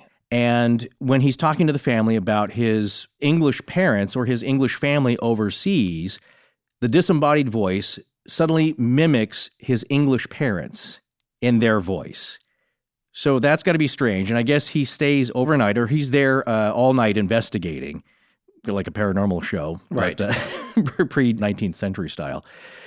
The witch wakes him with the voices of his own parents worried about him, because back in England, the witch had disturbed them with his voice talking about them. Does that make sense? Yeah, exactly. So now it's almost like, it's like she went over there, freaked them out, and recorded their reaction, and then came back and played that recording for him in Tennessee. Essentially, yes. Except instead of a recording, it was a voice. And that's the thing that doesn't make sense. These are all things that you could do today if you really try. The technology is there. Yeah. It's not that big a deal. I mean, it's a freaky thing to think about. Right. You know, maybe a magician, a David Blaine situation. You could plan all this out and make this happen. This is 1819. It's not happening then. So how do you explain all of this? Now, again, people who will totally take this apart and debunk it will say, well, we don't know if any of this happened. There's no reliable written record of any of this. Well, that's true. But if you're going to take these stories as being told from generation to generation as kind of a family story, think about it this way. Look at your own family and the stories that have been passed down about what great-great-grandpa so-and-so did. They probably don't go that far back. But my point here is that nothing like this has probably ever happened to your family, because there are no other distractions. And we were talking about this in Kelly Hopkinsville. It's like those folks at the farm had no TV, no radio, maybe a newspaper. But what did you do? That was like all of our families back then. You played cards, you talked, you chatted, you played music if you had an instrument, but basically very limited entertainment. So you discussed stories. So what I'm thinking is that this thing was talked about a lot within the family, at least. Yeah. And the community. And so the major happenings, yes, a lot of the elements have probably been changed, but maybe there is some truth. That's all I'm offering here. Maybe there's some truth within the nut, the kernel of these stories. So apparently, though, the Englishman was so freaked out, he went back to England, wrote them a letter apologizing about his skepticism. Right. So he was like, thank you very much. You were absolutely correct. And so he just stopped. I have no idea. Sorry, my English accent pales in comparison to yours. I didn't, but we're going to leave it at that. The point is that other people were coming by offering to debunk this and getting so freaked out themselves. Okay, so I finally picked a workout from Beachbody On Demand, and I'm starting today. I'm pretty excited. Oh, yeah? Which one did you pick? Focus T25, which is actually perfect for me because we're so busy, I can get a guided workout done in just 25 minutes a day. See, that's the great thing about Beachbody On Demand. They have workouts designed for every goal, every fitness level, and schedule. And Focus T25 is one of their most popular programs, along with the ones a lot of people have already heard about, like PiYo, P90X, Insanity, 21-Day Fix, and the 3-week yoga retreat.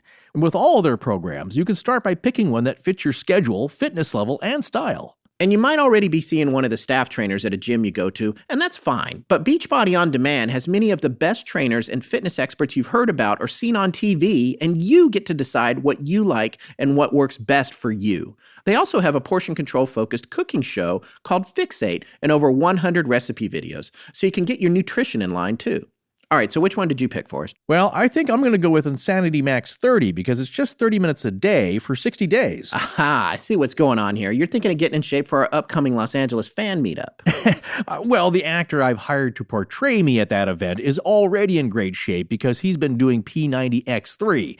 I'm actually more concerned about all the great holiday food that's coming up, and I'd rather it help me build muscle than make me chubby until next summer. Okay, that does sound more like you. Well, if you think it's time you got your health and fitness back on track, or you just want to look and feel great for all the upcoming holiday social events, just go check out beachbodyondemand.com. It's a brand new service, but it already has over 1 million members, so that should tell you it works. And then after you check them out, you can get a free trial membership just by texting the word LEGENDS to the number 303030, and you'll get full access to this entire platform for free. Once again, to get unlimited access to the entire program with a free trial membership, just text the word LEGENDS to the number 303030. Hey, did you see that Harry's has a newsletter magazine called 5 O'Clock? Actually, I did. And did you see that article about how their razor blades are made? I did, and it was really interesting and had some fun animation to explain how their blades are made in their own German factory that has over 100 years of blade making experience. And I was kind of wondering how they got their blades so sharp so that not only do they last a good long while, but really deliver a close, comfortable shave. I even got my dad hooked on them, and he's super picky about his razors. Well, why don't you briefly tell everyone how it's done? They start off with some of the world's best steel from Sweden. Then they put it through a tempering process where it's heated to over 2,000 degrees Fahrenheit, then immediately freeze it to minus 100 degrees, then heat it back up again.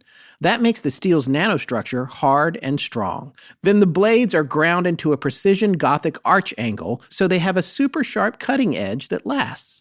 Next, the blades are washed and finished with a top-secret coating that prevents rust and helps them glide smoothly across your skin. Ah, see, I was waiting for their secret ingredient that makes the blade so irritation-free. Precisely. And then finally, the blades are photographed at high speed so their computers can check for quality and consistency.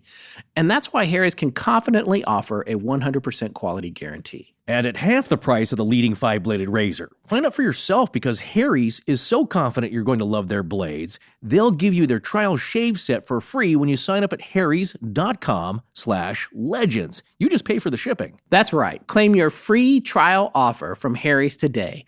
$13 value for free when you sign up. You just cover the shipping. Your free trial set includes a weighted, ergonomic razor handle, 5 precision-engineered blades with a lubricating strip and trimmer blade, rich lathering shave gel, and a travel blade cover. So get your free trial set by going to harrys.com/legends right now. That's harrys.com/legends. This is Trace Conger. Thank you for listening to Astonishing Legends. Let's get back to the show. The other interesting thing about the traveling across the ocean and all that kind of stuff is it ties back to what we talked about earlier with the omniscience. Yeah. And one of the stories that I hadn't shared yet, which I thought was really fascinating, was the retelling of a sermon that Kate, the spirit, did. And that's when several people came over to the house, and somehow through conversation it came up that somebody had missed the sermon, and Kate volunteered to retell the sermon at one of the churches from start to finish in the presence of the reverend who gave the sermon. She did that, told the entire sermon, word for word. The reverend validated the fact that it had been the exact sermon that he had written. And then when she completed that, they asked her to relay another sermon from another church from the same morning that was nearly concurrent.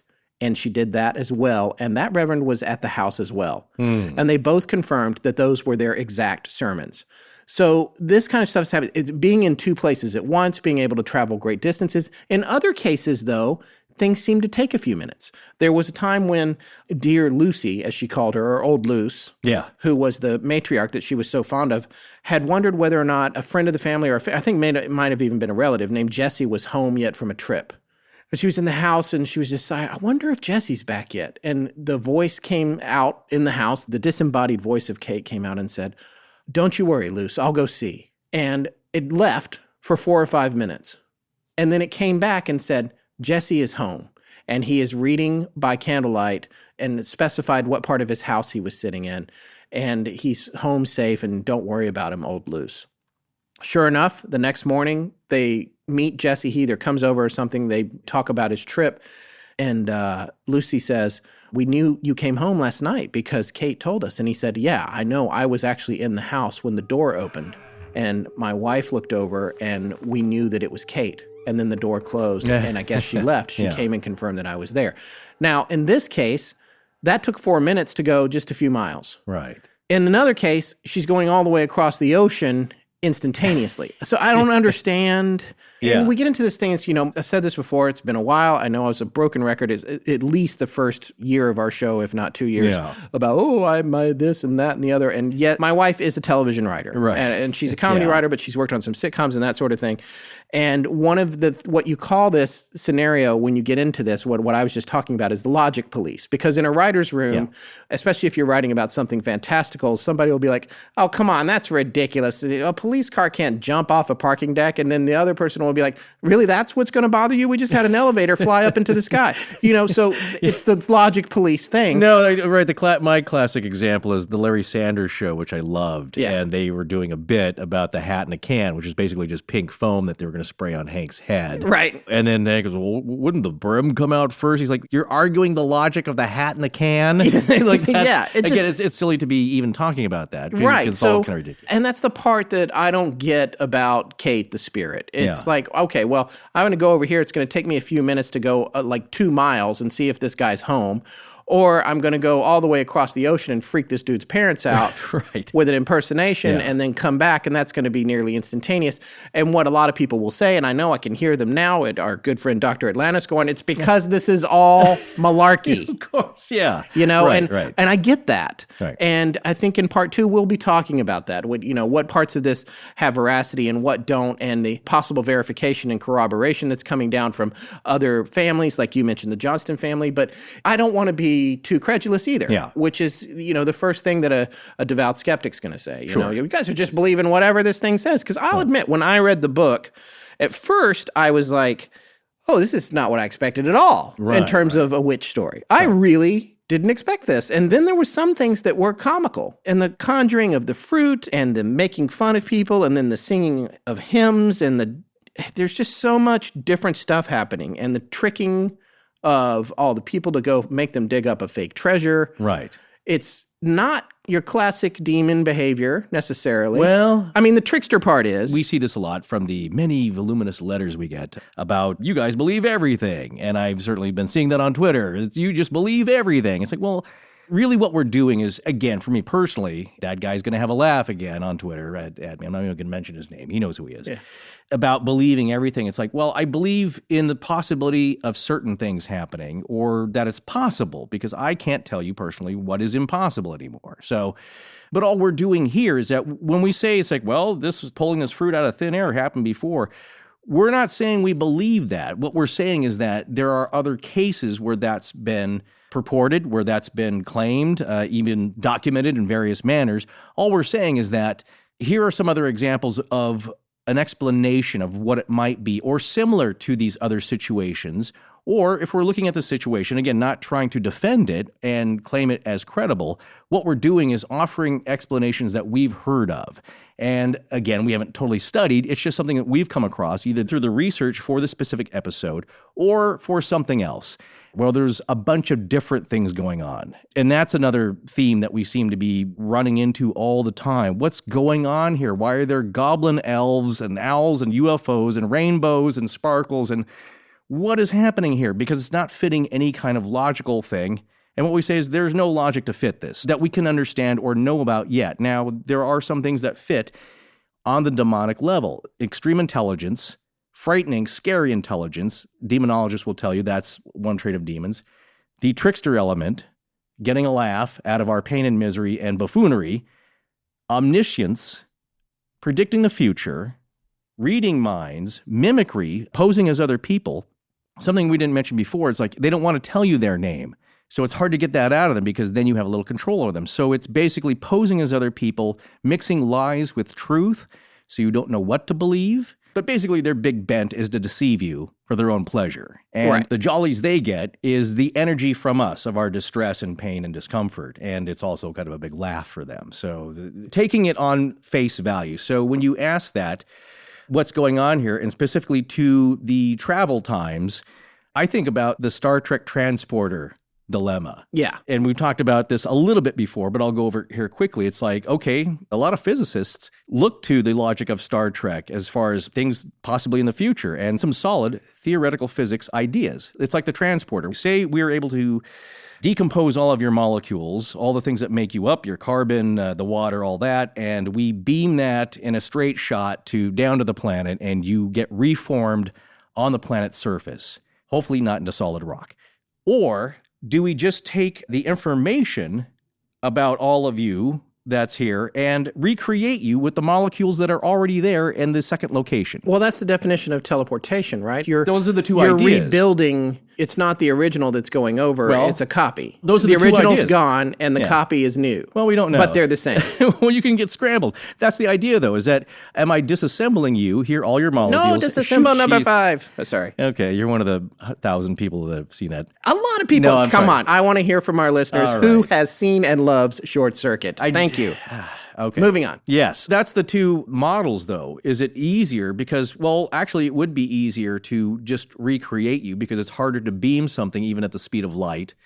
You're in transit. Yeah. Again, we're not trying to show the logic or defend this idea. We're just saying like, well, that's an idea. You're basically taking the fruit. Think about the fruit it got from the Indies. Did it deconstruct the fruit from the Indies and recreate it at the other end? Or did you like take those molecules? I'm going to ship this on the trade winds, shoot this over to the Americas and recreate the fruit in this person's living room. I think if you're going to do all this stuff, being the logic police. Yeah. Woo! I think you're bending space and time and just doing whatever you want. And going back to the Star Trek theory, it's in the Next Generation there, my favorite alien was the Q, played by John Delancey. Yeah, exactly. Who could just do whatever he wanted. He would just hold his hand up and do kind of a royal wave, and they would be transported across the universe.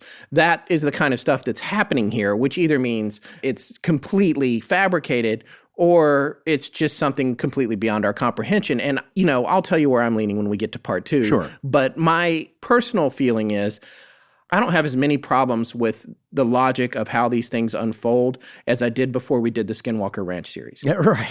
Yeah. That was an analytical approach to things that didn't make sense, and it didn't really get them anywhere, but they confirmed that activities were happening. So for me, exactly. Right. I look at this in a different way now. When you come across something that seems completely fantastical, I'm sorry, I cannot just dismiss it completely, no matter how weird it is. On the other hand, and we'll talk again in part 2 about this a little bit, Joe Nickell did a really spectacular skeptical article on this story that I think has a lot of merit. And I want to talk about his approach to how he took this apart. Right. And sorry, folks, it's getting late here and a lot of planes are taking off, but we don't want to stop. So we're going to keep going. Yeah. I think I have a different view now than I did when we first started the show about these kinds of tales. Yeah, exactly. So pointing to Skinwalker, when you were saying, you were making the point, it's like, with all this crazy stuff's happening, it's trying to be documented with modern equipment, with real science, as much as they can, but in a real scientific method of just basically information gathering and observation with a critical eye. And still strange stuff is happening. And you were saying, like, we have no idea. It's like, well, there are some clues. And so one that we talked about, probably the biggest mystery that happened, because it was on tape, is the dismantling of the cameras on post number 4 on the ranch, because it happened in an instant. Right. Like I said, it wasn't My Favorite Martian where you see the duct tape unraveling. The footage was continuous. You don't see things dancing in the air, the plugs coming undone. It was instantaneous, and it was captured on tape. From one instant to the next, it's dismantled. So that's how that kind of happens. And so there's some kind of mechanism on the other side where that's able to be done in that instance. If you're going to look at the rules, and what I've often said are the rules of things happening and not happening, there are some that seem to happen according to the story and some not to. And I don't think we have enough actual details we do with Skinwalker to make any kind of conclusion at all of this applying to the rules. But there's some interesting things that come up. Like you said earlier, the voices were heard in the daytime or the night, any time of the day. Yes. But most of the physical assaults happened without any light, right? That's right. And when the light was brought into the room, which was candlelight, I think in most cases, if not all, it stopped. Yeah. So the physical attacks would happen in the dark. The voices would happen any time of day and anywhere, and with or without regard to who was present, including Betsy and the children. Right. So there's really no application of the rules. It's so long ago. We don't really know the data set all that well. It's all one big legend now. So I would say it's hard to apply any kind of logic to this as far as rules. Like, can you bring fruit from a certain distance? Yeah. 1,500 miles, fine. 3,000? No, we can't do that. It's too nebulous to really kind of apply it, but they're just interesting stories. Which is what we do. We're storytellers. Exactly. We're not offering solutions. We're not defending anything. You can believe the story or not. That's what we always leave to you, but we're just kind of relaying the information here. And why would you care what I thought anyway? That's usually what I end up with. Like, why are you debating me? Why is my opinion that important to you? Other than I get that it upsets you. Right. So getting back to the story, there's a couple of more things we wanted to touch on before we wrapped up part one here. And one of them is the additional investigation of a man named Detective Williams. And I thought this was pretty interesting. This guy apparently came to the house saying that he was a professional detective and he'd heard all about the story and he wanted to analyze it. I love this quote that's in Our Family Trouble, Richard Williams Bell's book. It's hard to say that, but the Williams, it does have an S on it, so it's Richard Williams Bell's book.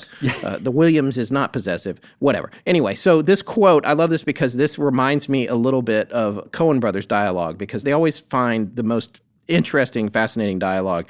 And here's the line in the book. Mr. Williams, a professional detective, stating that he had heard much of the witch mystery, which no one could explain, and having considerable experience in unraveling tangled affairs and mysteries. He had traveled a long distance for the purpose of investigating this matter, if he should be permitted to do so, further stating that he did not believe in either preternatural or supernatural things, and professed to be an expert in detecting jugglery, sleight-of-hand performances, illusions, etc., and would certainly expose these manifestations so much talked of if given a fair chance. This is the first time that I have read the word jugglery. And I just love this. Detecting jugglery. Oh, that is definitely a Coen Brothers gem right there. If they knew about it, they would certainly use it. Oh, it's so great. So apparently this guy comes into the house. John Sr. invites him in and says, hey, you know what? Come on in. That's what he did. They invited people in. I guess he was there for a couple of days. Nothing happened. And so, of course, he's becoming just like, all right, why did I come all this way? And then some people had gathered in the house, and he was going on and on to them about how the family was making this all up. It's ventriloquism. It's a hoax. It's fake. It's the kids. This is all just a put on, and everybody's falling for it. And I guess John got pretty upset at this, the patriarch of the family, and threatened to kick him out of the house. And right at that moment, Kate spoke. No, you don't, old Jack. Let him stay. I will attend to the gentleman and satisfy him that he is not so smart as he thinks. Oh, I love that. Yeah. Yeah. So because you know what it is? It's like, I have Mr. McLuhan right here. Yeah. He's producing the person you're going, Allen. yes, and from Annie Hall. It's like... a lot of movie references tonight. It's what we do. Yeah. So the house, apparently, I'm going to read from this section here, which I particularly enjoy and had highlighted, and also it's public domain, so I can read as much as I want. Here we go. Yeah. Right. The house was crowded with visitors that night, all expectantly and anxious to hear the witch talk, and sat till late bedtime awaiting the sound of the mystifying voice. But not a word or single demonstration of any kind was heard from Kate. This confirmed the detective in his conjectures, and he repeated to several visitors his conclusions, declaring that the witch would not appear again as long as he remained. After they were all tired out, Mother had straw mattresses spread over the floor to accommodate the company. Mr. Williams, being the largest gentleman present, selected one of these pallets to himself. All retired, and the light was extinguished, and a night of quiet rest was promising. As soon as perfect quiet prevailed and everyone appeared to be in a dose of sleep, Mr. Williams found himself pinioned, as it were, to the floor by some irresistible force from which he was utterly powerless to extricate himself, stout as he was, and the witch scratching and pounding him with vengeance. He yelled out to the top of his voice, calling for help and mercy. Kate held up long enough to inquire of the detective which one of the family he thought had him, and then let in again, giving him an unmerciful beating while the man pleaded for life. All of this occurred in less than 2 minutes before a candle could be lighted, and as soon as the light appeared, the pounding ceased. But Kate did a good deal of talking, more than Mr. Williams cared to hear. The detective was badly used up and the worst scared man that ever came to our house. He sat up on a chair the balance of the night with a burning candle by his side, subjected to the witch's tantalizing sarcasm, ridicule, and derision, questioning him as to which of the family was carrying on the devilment, how he liked the result of his investigations, how long he intended to stay, etc. As soon as day dawned, Mr. Williams ordered his horse and could not be prevailed upon to remain until after breakfast. So, there you have it with the investigator. Don't you wish you could just pull that out? It's like, wait till tonight. It doesn't work that way, which is another reason why this story, if believed to be true, is so extraordinary. Because that never happens. You look at all these ghost shows. They would take a pounding in an instant if they can get that on tape. Yeah. People being pulled by the hair by some mysterious force. They would love that. There's some shows that do taunt these specters and entities, but nothing usually happens except a rock is thrown off in the distance. Yeah, and I agree. That's fascinating. And that kind of thing happened to a bunch of people that came to investigate it. Yeah. They always left believers, apparently, and scared for their lives. And we will talk a little bit about the Andrew Jackson appearance, but we're going to save that for part 2. That's quite an interesting story. Because it ties in, I think, with a historical character that everybody knows or should from your $20 bills. That's contested, though. There are some people who said, well, there's no accounting of him actually showing up or not. I'm not sure why that's important, other than that's part of the story that they can say, like, well, no, see, that's an important historical thing that everyone's claiming, and it's not true, or there's no proof of it. But him being there, he's not a paranormal investigator. Yeah. He was just kind of curious, and he happened to be president sometime around then. So yeah. But according to one of our sources, he had a farm just 3 miles away. Right. Some skeptics will say, well, there's no evidence that this ever happened. However, there's proximity in terms of property. Yeah. Although even the people that indicated that that land was close by also indicated that he was probably mostly an absentee landlord just due to his duties and that kind of thing. The last thing that we wanted to talk about tonight was what is ultimately the end of the road for John Bell Sr., the patriarch of the Bell household. Old Jack. Old Jack indeed. Kate was out to get him.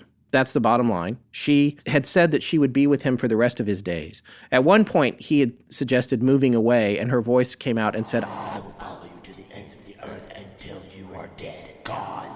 Boy, that's not something you want to hear. I'm paraphrasing, but that's essentially out of thin air. Yeah.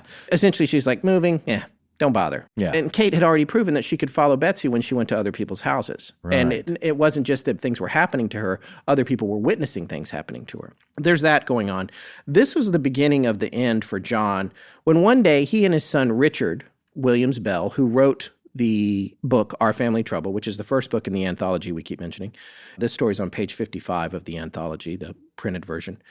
He asked him to come out to the hog pen, which was about 300 yards from the house, to separate the hogs. I thought this was it was kind of a lesson for me because I remember, we're really coming at it with the movies tonight. In the movie Unforgiven, there's a scene where Clint Eastwood is like, separate them hogs. Yeah. And I never knew what that meant. Yeah. I've never had hogs, and I didn't understand what it meant. But this book actually explained it, which I thought was interesting. It says it's for the purpose of giving directions and separating the porkers intended for fattening from the stock hogs. This was a frequent activity, I gather, on the farm. Mm-hmm. I'm just going to read this passage about what happened to John Bell in the presence of his son Richard as they were going out to separate these hogs on this day. We had not gone far before one of John Bell's shoes was jerked off. I replaced it on his foot, drawing the strings tight, tying a double hard knot. After going a few steps farther, the other shoe flew off in the same manner, which was replaced and tied, as in the case of the first. In no way that I could tie them would they hold. Notwithstanding his shoes fitted close and were a little hard to put on, and we were walking over a smooth, dry road. This worried him prodigiously. Nevertheless, he bore up strongly, and after much delay and worry, we reached the place, and he gave directions.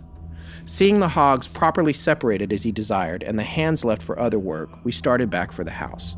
We had not gone many steps before his shoes commenced flying off as before, and presently he complained of a blow on his face, which felt like an open hand that almost stunned him. And he sat down on a log that lay by the roadside. Then his face commenced jerking with fearful contortions, soon his whole body, and then his shoes would fly off as fast as I could put them on. The situation was trying and made me shudder. I was terrified by the spectacle of the contortions that seized Father, as if to convert him into a very demon to swallow me up. Having finished tying Father's shoes, I raised myself up to hear the reviling sound of derisive songs piercing the air with terrorizing force. As the demoniac shrieks died away in triumphant rejoicing, the spell passed off, and I saw the tears chasing down Father's yet quivering cheeks. The trace of faltering courage marked every lineament of his face with a wearied expression of fading hope. He turned to me with an expression of tender, compassionate fatherly devotion, exclaiming in a woeful, passionate tone, "Oh, my son, not long will you have a father to wait on so patiently. I cannot much longer survive the persecutions of this terrible thing. It is killing me by slow tortures, and I feel that the end is nigh." So after this, they went back to the house, and John Bell Sr. got into bed, and he fell very, very ill, and he had a lot of issues, but he was still for a day or two. This was somewhere in mid-December of 1820. Yeah. He was able to get out of bed in the morning and make breakfast for the family. However, one morning, which I believe it was the 19th, I'm not sure, he failed to get up, and Dear Luce, as Kate called her, made breakfast for the family. Now, he had been being attended to by Dr. Hobson, I believe, who came from several miles away, and he had prescribed several medications. And I use the word prescribed loosely. He brought some vials. Yeah, they were, administered freely. So Richard actually was in charge of administering the medicines that Dr. Hobson left. And he said that after nearly every dose that he gave him, the spirit, which he called her now, would say, "That is of no use. I'm going to kill him." However, on the morning of December 19th, he didn't get up. And they couldn't figure out why he didn't get up to make breakfast, because prior to that, he'd been getting up in the mornings. But for some reason, he did not. They couldn't rouse him, and they became concerned. They go over to the cabinet where the medicines were, which originally were the 3 vials were that Dr. Hobson brought. And they're not there. What is there is a small vial of brown, smoky liquid that none of them had seen before. They couldn't figure out what it was. So they took it down off the shelf, dipped a straw in it, and apparently gave some of it to the family cat. Well, different times back then. Different times. Yeah. The cat immediately started having issues and was dead within an hour or two. So they knew it was poison. Yeah. At that point, they threw it into the fireplace, and apparently it emitted a blue flame as it exploded. Yeah. They never found out what was in there. Of course, there were no forensics back then. As they stood around trying to figure out where the vial came from and what was in it, the spirit called out with great glee, "He will never get up. I did it."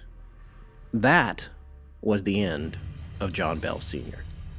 Wow. Well, just imagine if you take the story to be true, and you're John Bell Sr., and for about the last 4 years, this thing has terrorized your family. At first it was amusing, but now it's downright gone from annoying to just terrifying. And what you're up against, as far as they know, this thing is omniscient. It knows your innermost thoughts, your deepest, darkest secrets. And not just yours, but everybody in town. It knows your personal history. It knows what's going to happen to you. It can mimic anybody. Relatives overseas, relatives who have passed away. Where does it get this information? How does this work? You have no idea, but what you do know is that it can physically beat you. It can play tricks on you. It can tell you the truth, but it can lie to you, and it can deceive you. It can not only predict the future, but it's eternal. There's nowhere you can run. There's nowhere you can hide. And it has told you, in no uncertain terms, that it will not leave, it will not stop, until it sees you dead.